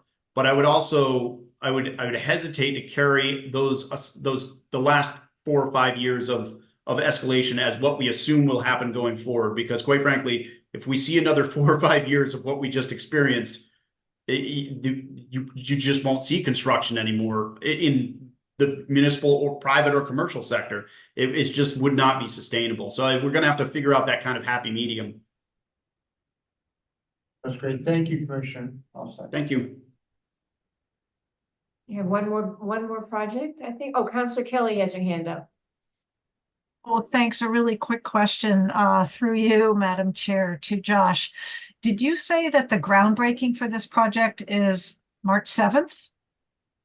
March 7th at 10 a.m. I have I'm hoping to get program and invites out in the next few days. 10 a.m. Thank you so much. I'm sure a lot of us will want to be there. Thanks. Absolutely. Anybody else have a hand up? Who? Councilor Gentile. Councilor Gentile, you have your hand up? Yeah, Josh, just one general question for all of these projects. With so much work going on, what are you doing as far as, oversight? Does each project have its own project manager? Are you covering 2 projects? Are we bringing in outside, as I know we've done in the past, project managers for a specific project just for the length of that project? How are you dealing with all that? I sleep less. No, so I have an awesome team, but we have owners project managers for our large projects. They provide a clerk of the works, which is on-site additional supervision. But as we learned from Newton North High School as a community, it's very important to have staff oversight of these projects, because nobody watches the till like people who have a vested interest in it, and our staff do, quite simply. So the way we've done it is I have Tom Rooney, who's covering the Lincoln Elliott and the New Cal projects. So he bounces back and forth. I'm out there almost every day. Alex Valcarsi rotates. So the way we do it to keep our contractors honest is we don't tell them our schedules and we switch it up so they don't know when we're going to be there. But we're always there. I would say on average, we're probably there 7 hours out of the day at each of those job sites. So we have good oversight there. The Gath Pool, it's a combined effort between Parks and Rec and public buildings. But I get out there again almost once a day. Rafiq Ayub, one of my project managers, is doing, I would say, every other day at that location. He's got a handful of other projects he's working on as well. And then Alex and I together are tag teaming all the projects that are not in construction quite yet. So Countryside Franklin, Horace Mann, Police, and a whole bunch of others. Okay. Okay, do you have one more? Is it just one? I'll keep going. I think I'm getting close to the end here. All right, the police facility project. So I want to give the Public Facilities Committee a quick update on this. We're still early in the feasibility phase of this project. What we're doing with this one is we are looking at the existing conditions of the police headquarters building, the police garage, and the police annex. We're at the same time doing a space program analysis, just like you would do for a school project. We need to figure out what they have, what they should have, and the difference is what we need to try to address. Where are they potentially using space not as efficiently as they could? What spaces might need to be modified, and what spaces are needed. So at this point, we have a lot more questions than we do answers, but this is quite the undertaking to get all this information. On the right-hand side is just one page of a lot of pages of questionnaires, working with the chief's office. This project actually has one of the largest working groups that I've ever had the pleasure of working with. It has rank and file from all the police unions, a lot of divisions involved. There's a ton of input up and down the ranks at police, at the police department level. And a huge thank you to all of them. And that's not just in police. We have dispatch. We have a lot of different players at the table here. So this is just one page of a very long document of space program. You'll see this looks very similar to what we do with our schools. And unlike school projects where there's the MSBA space guidelines, there are national standards. And then we have other projects that have been completed in Massachusetts that we can bounce these against. So again, just evaluating the space, the number of occupants, the room area, and kind of the delta or what we need to achieve. Bubble diagrams for anybody that's been on the building committee, which I think half the committee is or has been on. These will look familiar. This is really to establish space adjacencies. What do we have? What are they near? Where should they be near? And this helps us kind of arrange our thoughts as we move through any project. These are just test fits. This is existing conditions of the building, getting a sense as to what we need versus what we have. Again, we'll end up looking at a ton of options here. These are just a few to take a look at, what we have versus what we need. The existing building has lots of levels, so you'll see mezzanines and the different floors. Looking at the garage in the back and what opportunities that might present, because the garage actually the garage footprint is, believe it or not, larger than the headquarters footprint. So it's a pretty big building tucked in the back there. And this is 25 Chestnut Street. So this is the police annex. The working theory here is that might be best served being the training facility. There's been a lot of, I think, misinformation about the training facility. Basically, it's a gigantic classroom. And I've sent around some pictures of other facilities or other police departments that have these. They are really just a large multi-purpose room, technology heavy for classroom purposes. One of the reasons why we think 25 Chestnut makes sense is that as kind of a building that's removed from the police campus, this training facility could be beneficial for community needs, could host an event or a performance, could have a lot of different benefits to the community as well as the department. This is an example of what a training facility looks like. This is one of the smaller ones for a smaller town. Just imagine this, but bigger. So it's not a scary space. And then if all that's not enough, this is the last slide. This is a whole host of smaller projects that we're working on. A lot of these were just approved by City Council in the free cash appropriation, but we've got a handful of other ones down below that we're working on as well. I won't read through all these, I'll spare you that, but I just want to give you a sense as to there's a lot of smaller projects out there as well. And Counselor Kalis has a question. Yeah, on the police building, does this work replace the idea of finding a new location for the police station? So I wouldn't say that it replaces it. Our goal is to provide a 21st century adequate facility for the police. Because I think the reality is it's going to take a very long time before we find a location that could serve as a new location for the police headquarters building, or a project where police moves out of the site completely and a brand new building is built from scratch. But our goal in this project is to address the current and future needs of the police department altogether. So it's pretty comprehensive. So would you, I mean, in doing what we have versus what we need in terms of space, you're thinking of it probably as a permanent space, which means we would invest accordingly. So it would replace kind of looking for something, I think. And then I guess to that point, would you consider actually going up a floor if you need more space?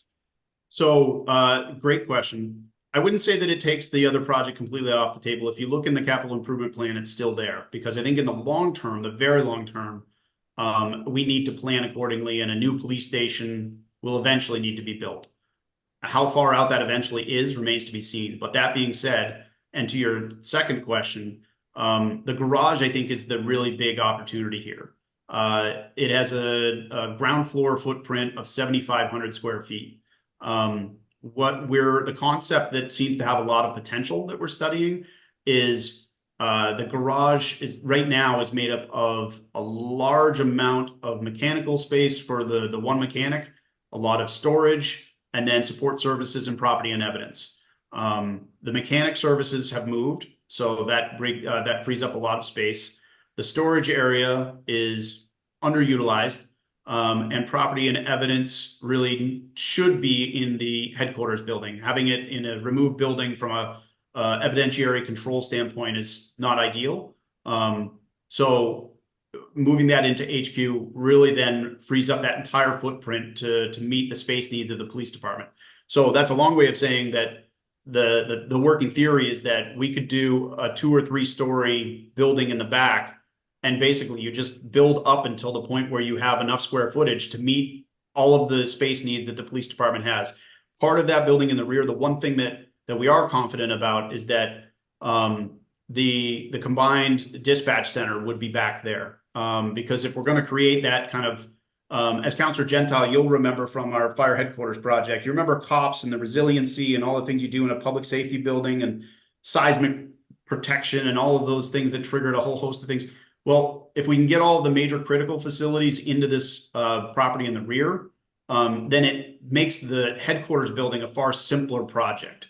So that's part of the theory, is to create all the space that we need back there, do the critical facility, do the expanded locker room, because the locker rooms are woefully undersized, get the showers and the restrooms and kind of the police area out back, and really kind of build up from there. But our goal and what we will deliver with this project is to provide them with the square footage that they need to meet a 21st century police facility. Thank you. Yep. Amber. Thank you, Josh, for all of this really valuable information. Just 2 quick questions. On the training facility, how many square feet do we have in the current does the current training facility, is it located in the police headquarters or somewhere else? First of all, how many square feet is it? So the current training facility is in the West Newton Armory right now. The training facility for police has kind of moved around different locations. It's always been temporary. They haven't really had a space dedicated for it. But programmatically, it wants to be between 2,000 and 2,500 square feet. So, And currently it is, well, currently, because it's operating out of the West Newton Armory, it's in a space that's far bigger than they need. They're just taking the space that's available, but I want to say they're probably in about a 3,000 square foot area. okay. And the Mason Rice roof project, do you have a timeline for that? So I received the last of the 3 design proposals today, about 3.5 hours ago. And my office is preparing the award recommendation this evening. I might have it in my inbox already. So design will start, and then typically design for roofs takes maybe 2 or 3 months. We'll bid it out, and if we're going to push to see if we can get this thing done by this coming fall. That's great. I'm so glad to hear that. Thank you very much. Thank you. For our colleagues on the police building and the idea of building a new structure. Many of you may recall early in her first term, the mayor spent a considerable amount of time, I think, with you, Commissioner, and the then police chief looking for an alternative site for a new police headquarters, and I think the consensus was there was not one available in the city. And given our relatively built up state, I really think we ought to be operating on the idea that this site is highly likely to be the home of our police building for a long time. So I just put that out there, because if there's another site out there, we ought to be thinking about it right now. And I know considerable effort went into that a bunch of years ago. Thanks. You are absolutely correct, Counselor. We searched everywhere for it. So the other thing I will say just on that front is that all 3 of these facilities with this plan would see some significant work. If we were to do the building in the back, the working theory is that it would address all the space needs. Headquarters building would get a bunch of interior upgrades.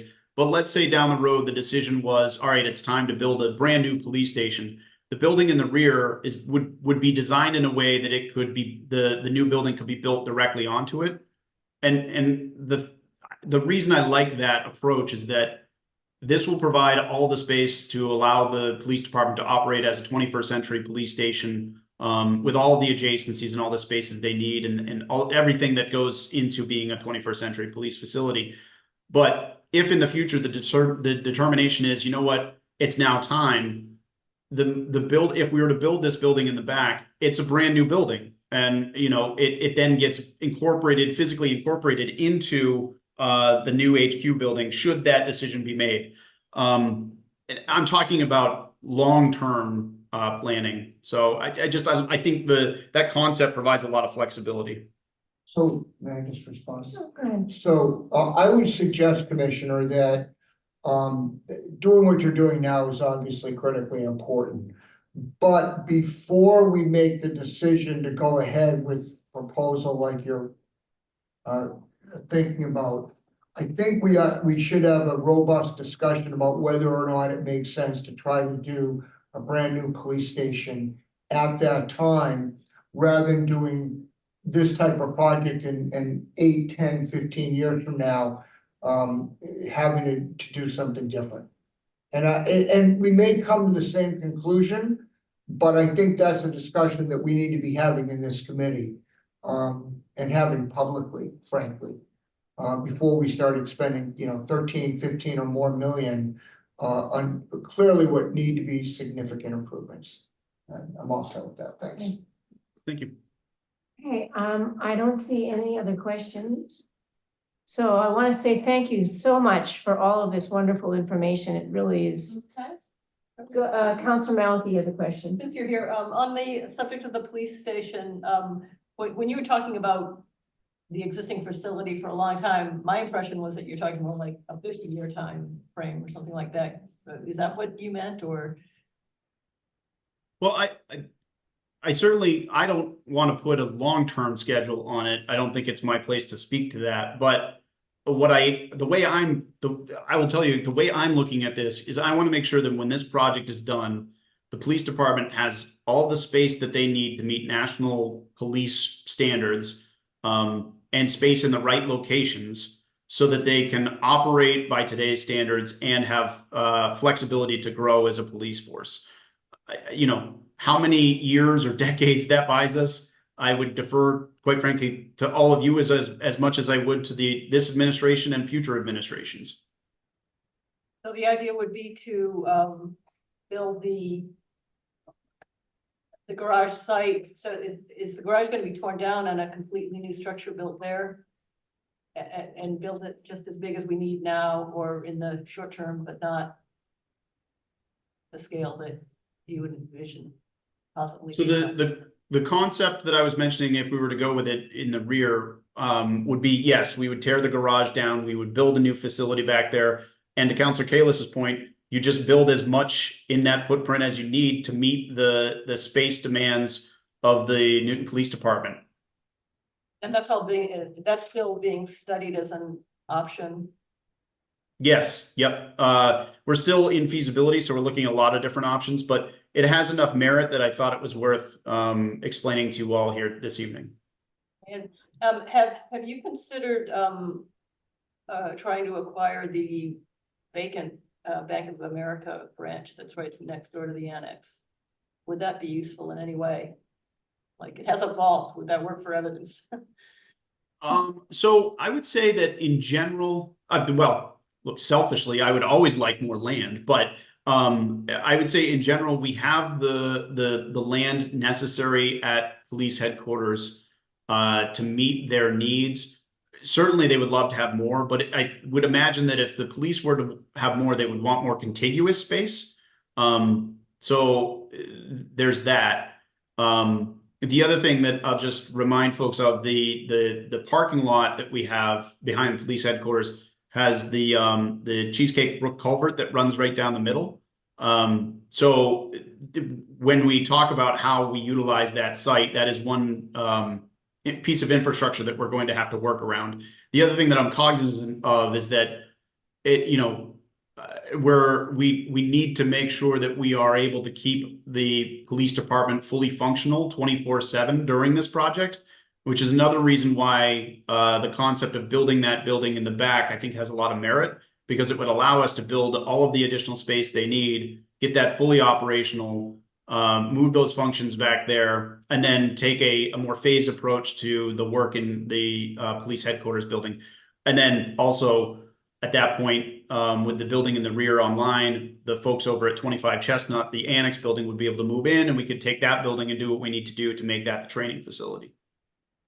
And on the parking used by the police, both the regular lot, the street parking on Davis Street, Davis Road, what it's called, and the lot that's in between the Bank of America building and the annex, who controls that lot first? Are we leasing it? Were we leasing it to Bank of America, or were they leasing it from us? And basically, I'm just wondering if there's any way that when all this is done, it can free up more space for the public to park, for example, on Davis.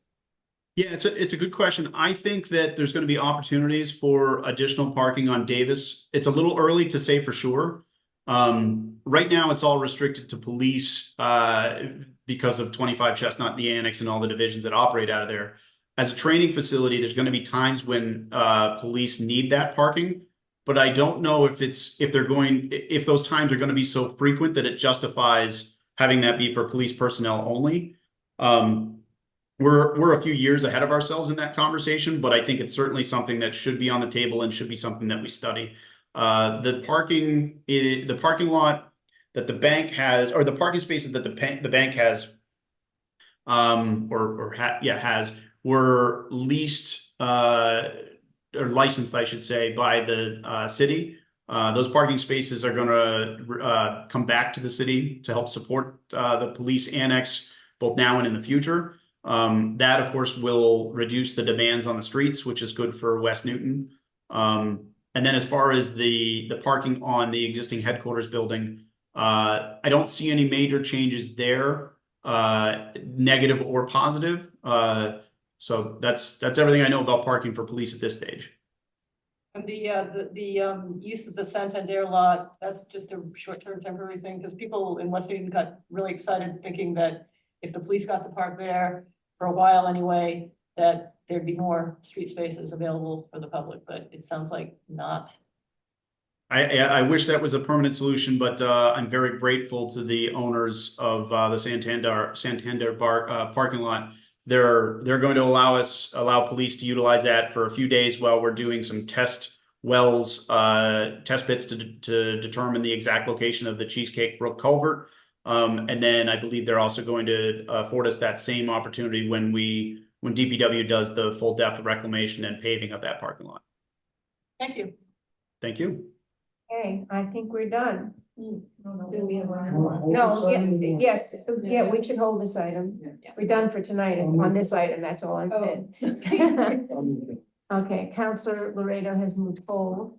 All those in favor say aye. Aye. Aye. I assume there's no no's or abstentions. So, thank you, Commissioner Morse. This was terrific. Thank you very much, everybody.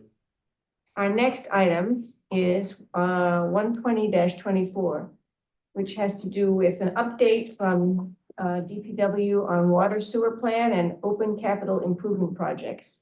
By the way, I meant to say earlier, we've been joined by obviously Councilor Malachy, Councilor Farrell, and Councilor Greenberg. So Commissioner McGonigal, welcome. Thank you, Madam Chair. Would it be possible for Shauna Sullivan to share her screen? We have a few slides. It's less than 10, so it'll just help with our presentation. That she also, She should be good. and welcome Deputy Commissioner Sullivan as well. I hope that's not the current workforce. So thank you, Madam Chair, and thank you, councilors. Yes, just an update which was requested on the water and sewer, and we'll come back to you in March and do a separate presentation update for stormwater also. But right here, our first slide, this is the piping of our central core in our underground reservoir, which is 10 million gallons on Wobbin Hill. This piping was all just replaced over the last year, where we had approved funding to do some work inside. This was from the late 1800s, and those original pipes were still in there. So great to get that project done. We also were able to put some valves in where we can isolate the separate chambers of the reservoir where we never could before. So if there was ever any failure, it would have been catastrophic citywide. Next slide, please. So the water division budget, approximately $23 million. As you can see, it's made up of three major components. It's our water division operating budget, which pays for our employees, our project design, our materials, our trucks, equipment that we use. It's also addresses water leaks and when we install and replace services. The largest portion of this budget is the MWRA water assessment, 14.4 million, which we pay to MWRA for the water that is distributed to us.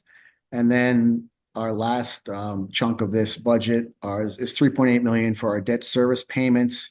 This is our loans for our water program, as far as cleaning, lining, replacing lines throughout the city. Next slide, please. So we have our ongoing plan, which is our capital plan that we share with you every year, and will be coming up very soon. We talk about water and sewer rates for FY25 along with the CIP. This is our ongoing plan where we investigate, replace, repair, clean and line our water system. We're currently in year 12 of that. This was originally a 20-year project. It will most likely go on longer as we've had to phase some of this. Like everything else that we talk about, that the cost increases have been pretty significant, especially over the last 4 years. But again, this work will never stop, but the first major component of this, the 20-year project, will probably go out 22 or 23 years or so.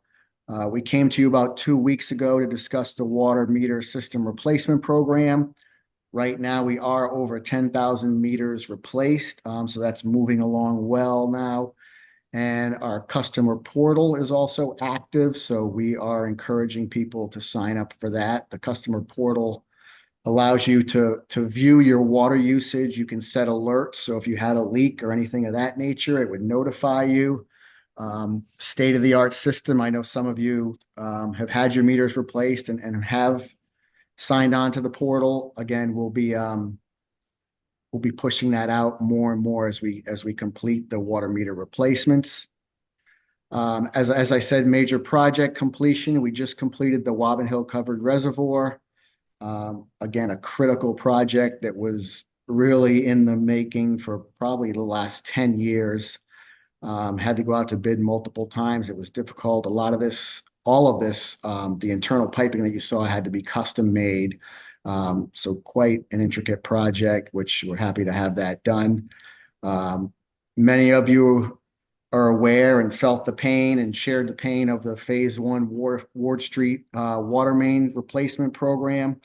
That wasn't only our large water main that runs through there, but also the MWRA. So 2 massive projects, and prior to that, the gas company was in there and replaced all of their gas main also. Good news is those on Ward and Waverly now have new road and sidewalks and all new infrastructure in the ground. So a few years of pain and agony for them, but that portion is complete. And then Phase 2 water main replacement will be underway this spring.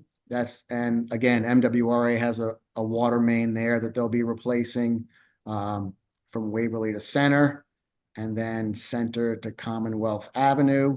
And we'll also be replacing our main on Ward Street from Waverly to Center. So again, working in conjunction with MWRA, 2 major projects again. We continue with our leak detection program. Historically, that had only been done once a year. We now do that twice a year. That reveals about, each time we do it every 6 months. That's citywide. And we find about 24 leaks each time we do that. So those are all repaired to help with our unaccounted water. And also, we are working to maintain compliance. The EPA has revised the lead and copper rule. We have some compliance that we have to meet. By October of this year, we have to have a full inventory of the city's lead lines. Luckily, we were ahead of this a few years back with the lead service replacement program, which some of you may be aware of. But with this new program, once we identify the inventory, we had about 75 lines that we know are lead that people did not want to replace. So we'll be addressing that also, and new regulations will come out once we have the inventory done also. Next slide, please. Outside of Ward Street and Waverly, just some other projects. These are always in the CIP. So again, there's over 300 miles of water main. We try to do 1 to 3 miles a year. And again, just this list is always in the CIP, updated every year. Our sewer division, operating budget of about $30 million here. Again, that the 4.5 are employees, project design, materials, and equipment. That almost $24 million is our MWRA sewer assessment that we pay to the MWRA for treatment of our sewer that is sent to them. And then our debt service, also for our sewer I and other repairs that we make, capital repairs to the sewer system. Next slide. We have an ongoing 11-phase plan, again, similar to the water, to investigate, repair, reline the sewer collection system where we can. FY 24 are the areas listed. It's Newton Upper Falls, the Highlands, Chestnut Hill, and Thompsonville areas. We've also put together, we did a complete assessment a couple of years ago of our pump stations. We have 11 sewer pump stations throughout the city. Also, there are 3 water pump stations, and there are 2 very small stormwater pump stations in total throughout the city. And again, you'll see that in the CIP. Last year was the first year we funded the initial phase of that to replace gate valves at 2 of the pump stations and a full replacement of one of our older, smaller pump stations at Oldham Road. And we'll continue with our sewer illicit discharge detection and elimination program, which is also part of our NIPD's requirements that most of you are all very well versed in at this point. Next slide, Shauna. These two, so right now we are in sewer I project area 8, which is Newton Upper Falls, Newton Highlands, Thompsonville, and Oak Hill. This is just an overview of the cost. So you can see it's pretty significant, the work that we're doing here, which is why we're phasing some of these. Originally, we thought we would get to be able to do one of these a year. We did for probably the first 7 years or so. Now, as the system gets older and we're seeing more excavation, which that's the expensive repairs where we can't just clean in line. We actually have to excavate and go in and replace or repair sections of the sewer. So we'll continue with that. And project area 9, which is coming up, you can see some significant costs there also. This is a lot of this is in the Oak Hill Park area where the water table is very high. We get a lot of infiltration there. So again, this will help with our I&I reduction and our sewage going to the MWRA Deer Island Treatment Plant. So with that, happy to go back to any of the slides if anyone has questions on a specific slide or anything else that we can answer for you. One thing I just want to say is that we do have six new counselors, right? We have 6 new counselors, so you may need to do like a little tutorial for them about I&I and NIFTY and things that we've been dealing with for years, but they may not know. Maybe you can do a little tutorial for them on a special night. Yes, thank you, Madam Chair. Sean and I have actually met with them twice so far. Okay. Just because one meeting wasn't enough, because there is so much going on, and you're exactly right, bringing them up to speed on things like the NIPDs and our CIP programs. All right, good. That's good. Okay, Councilor Danberg. Thank you. Thank you, Commissioner, for this information. It's always good to hear what we're doing with our water sewer and how we're progressing forward. I remember 7 or 8 years ago now, where at the beginning, when we were just starting this, we heard the number of gallons per 100 gallons that came into Newton that we were leaking out. And it seems to me that I remembered like for every 100 gallons that came in, more than 50 leaked out. Can you give us a number that we were at in the beginning and where we are now? I don't have that number offhand, Counselor, but we will get that for you. We will provide you with this presentation and we'll get you some of that exact data that you're looking for. Yeah, that number is pretty significant. That's part of our I&I when we remove water coming into the system, mainly groundwater, and also if there are illicit discharges, going the opposite way, sewer tied into stormwater and vice versa. And the other piece of that is that I remember that there was a significant contribution to the leakage by laterals. Can you give us a percentage of leakage that would be caused by laterals that would be from the city property to the house, to the connection to the houses? Yes, you're referring to the water, correct, Counselor? Yes. Yes. We don't have good numbers on the laterals yet. We're still working on the mains, and I can tell you when we started this program, our unaccounted water percentage was in the mid-40s, low to mid-40s. Our last check of that, right now we are down to 23.7%. So almost have cut that in half, and that continues. So we will still focus on the water mains because those are the major leaks. And then once those are done, we'll go into the laterals. The problem with the laterals are that the homeowners own the lateral. So from the back of the sidewalk to the house is actually owned by the resident or the business. So again, that'll be another project that will be coming up once the mains are done and how we go about doing that.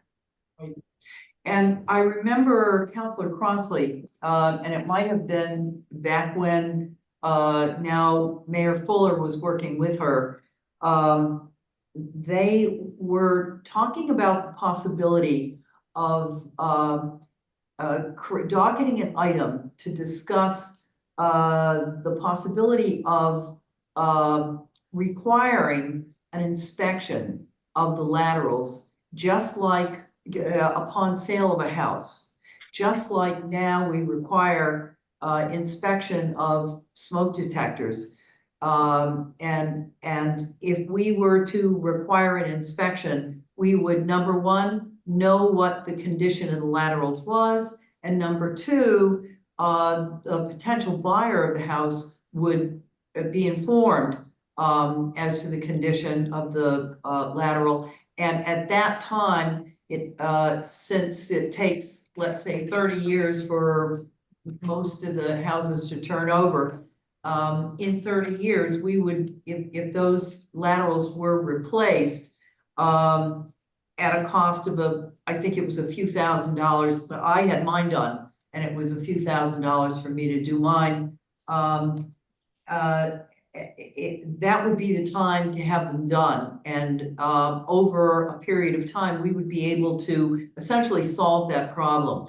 Has there been more discussion about the possibility of doing that? No, we haven't really discussed that. And I do recall that some years back. There is, as you all know, there's the requirement now when you demo a house or do a major renovation that those need to be replaced, inspected and or replaced, the water and sewer. So that piece is in place, but not at the point of sale. That would require an ordinance change. And we'd have to see how it would go about that. That's something that you would like to see discussed?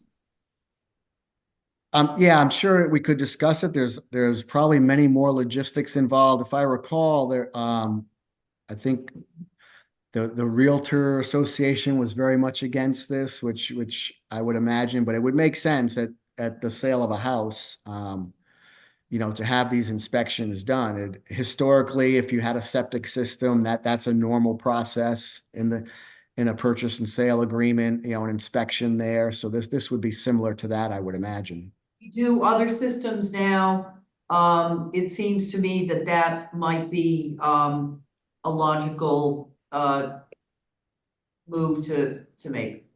So, okay, but I'm glad to hear from you on that, and I'll mull that over with my fellow councilors. Just a quick question, Commissioner, just to follow up on Councilor Danberg. Any idea of the difficulty involved with that kind of inspection? I think it would definitely need, thank you, Counselor. I think it would definitely need some research, just to understand what that would take. I think it would be more difficult than it sounds. So, just if I could address my colleague, I think it's a very interesting idea personally, but I think it'd be worthwhile to understand what the costs are. That's why discussion would be in order to see. if we It could- might be though, before even as docket is a discussion item, just some discussion would it be a plumber most likely who would be looking at that? Yes, most likely a plumber. I mean, we are reconvening the water sewer stormwater working group. I think that would be appropriate, to start that discussion there if that's doable, if that's. What I remember from a number of years ago was the discussion about doing it via camera. And having a camera insertion into the lateral.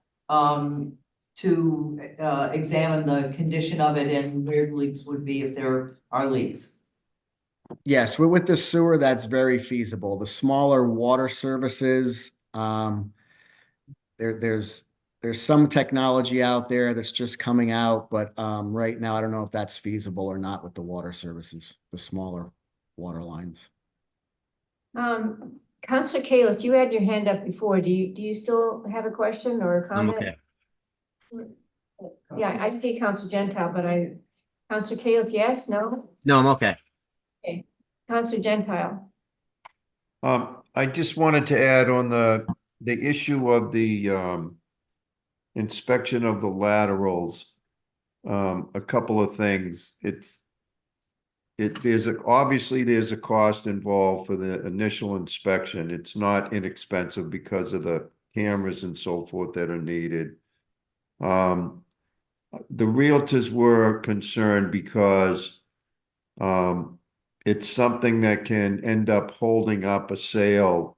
And if someone is on the other end of the deal and is, relying on this deal to go through, it can be problematic.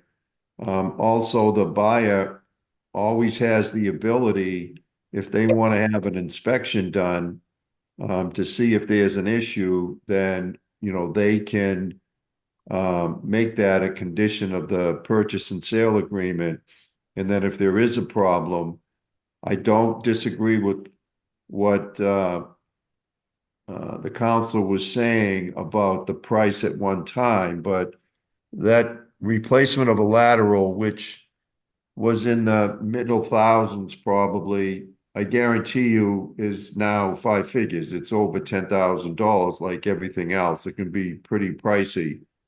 And then it can be negotiated between the buyer and the seller, but there are options for buyers if they want to make sure of what they're getting involved in, to have an inspection done. But I'll just leave it. There's a lot of issues before we all jump on board. That is all I'm saying. Yeah, we may also have a transfer tax to start thinking about as well, which is another cost of the sale. Commissioner. Hey, can I, Madam Chair? Yes, if Madam Chair, Sullivan could stop sharing so we can all see each other. Madam Chair, can I just add one more thing? Are you there? Yeah, here. Waiting to go I home. just want to, and while we have Shauna and the commissioner there, people keep referring to the stormwater working group, and Ruth Ann and Council Crossley get mentioned. I'm starting to look to pat myself on the back a lot more than I ever did. So I just want to point out there was a third member of that committee. Shauna, can you point that out, or Commissioner, could you mention that? Yes, thank you, Can you Counselor. verify that? You were a critical component of that group, without a All doubt. right. And oftentimes when there was a disagreement between the then administration, the Warren administration, and my colleagues, I ended up doing a little bit of refereeing. So I did play a role, not technically as much as the two of them, I will give you that. But I had a role and I put a lot of time in as a member of the Stormwater Working Group, which is why I did not volunteer this time because it's a lot of work. So anyway, just want to pass that along. Okay. Thank you for your service, Counselor. You're welcome, Commissioner. I have a question. So with 300 miles of water or sewer, what was? Both. It's about, give or take, it's about 319 miles of water and just under 400 sewer. I believe like 390 sewer. And you said we do 1 to 3 miles per year of, what do we do? 1 to 3 miles to do what? That's the cleaning, lining. Where we can clean and line it, we will. That means the pipe is still structurally strong enough where we can put a liner in the pipe, or we would do full replacement. So is that fast enough to take care of what needs to be done? Because that's going to take many 100 years to get through the whole system. No, the water, I mean, if you think about, yeah, it's gonna take long. So what we'll do is we go through the first part. We analyzed, and the water system went after the pipes that were most leak prone, which surprisingly is not the pipes from the 1800s. It's the pipes from around the World War II era when we were really skimping on materials to build things. So we're really focused on the most leak prone pipe first, and then we'll go from there. Okay. Are there any other, do you have? I'm gonna save my questions for the water sewer stormwater group, which I'm in. Oh, thank you for your service. Any other questions tonight? Save my questions for that group because I can think of a lot. Okay. Do I have any other questions? Yeah, we'll hold this item, and next month, do you prefer to come the first meeting in March or the second meeting in March to talk about stormwater? Shauna, do you recall if we put that on our calendar? I think we put it on for the first Okay, meeting in March. okay, sounds good. Yeah, let's hold this item. I'll move the whole. And Councilor Rainham moves hold. All in favor, say aye. Aye. Very good. Well, thank you also, Commissioner McGonigal and Commissioner Sullivan. Thank you all. Thank you very much. Very much. Have a good night, everyone. Good night. Thank you. Just so you know, I'm gonna be out of town in February. I'm not gonna be doing it anymore, yeah, but, I think it's gonna be Cassidy. Yeah.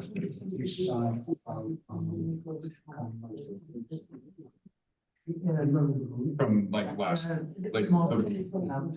oh, so I have the ones from 23, I can send those to you if you want, yeah, absolutely, yeah.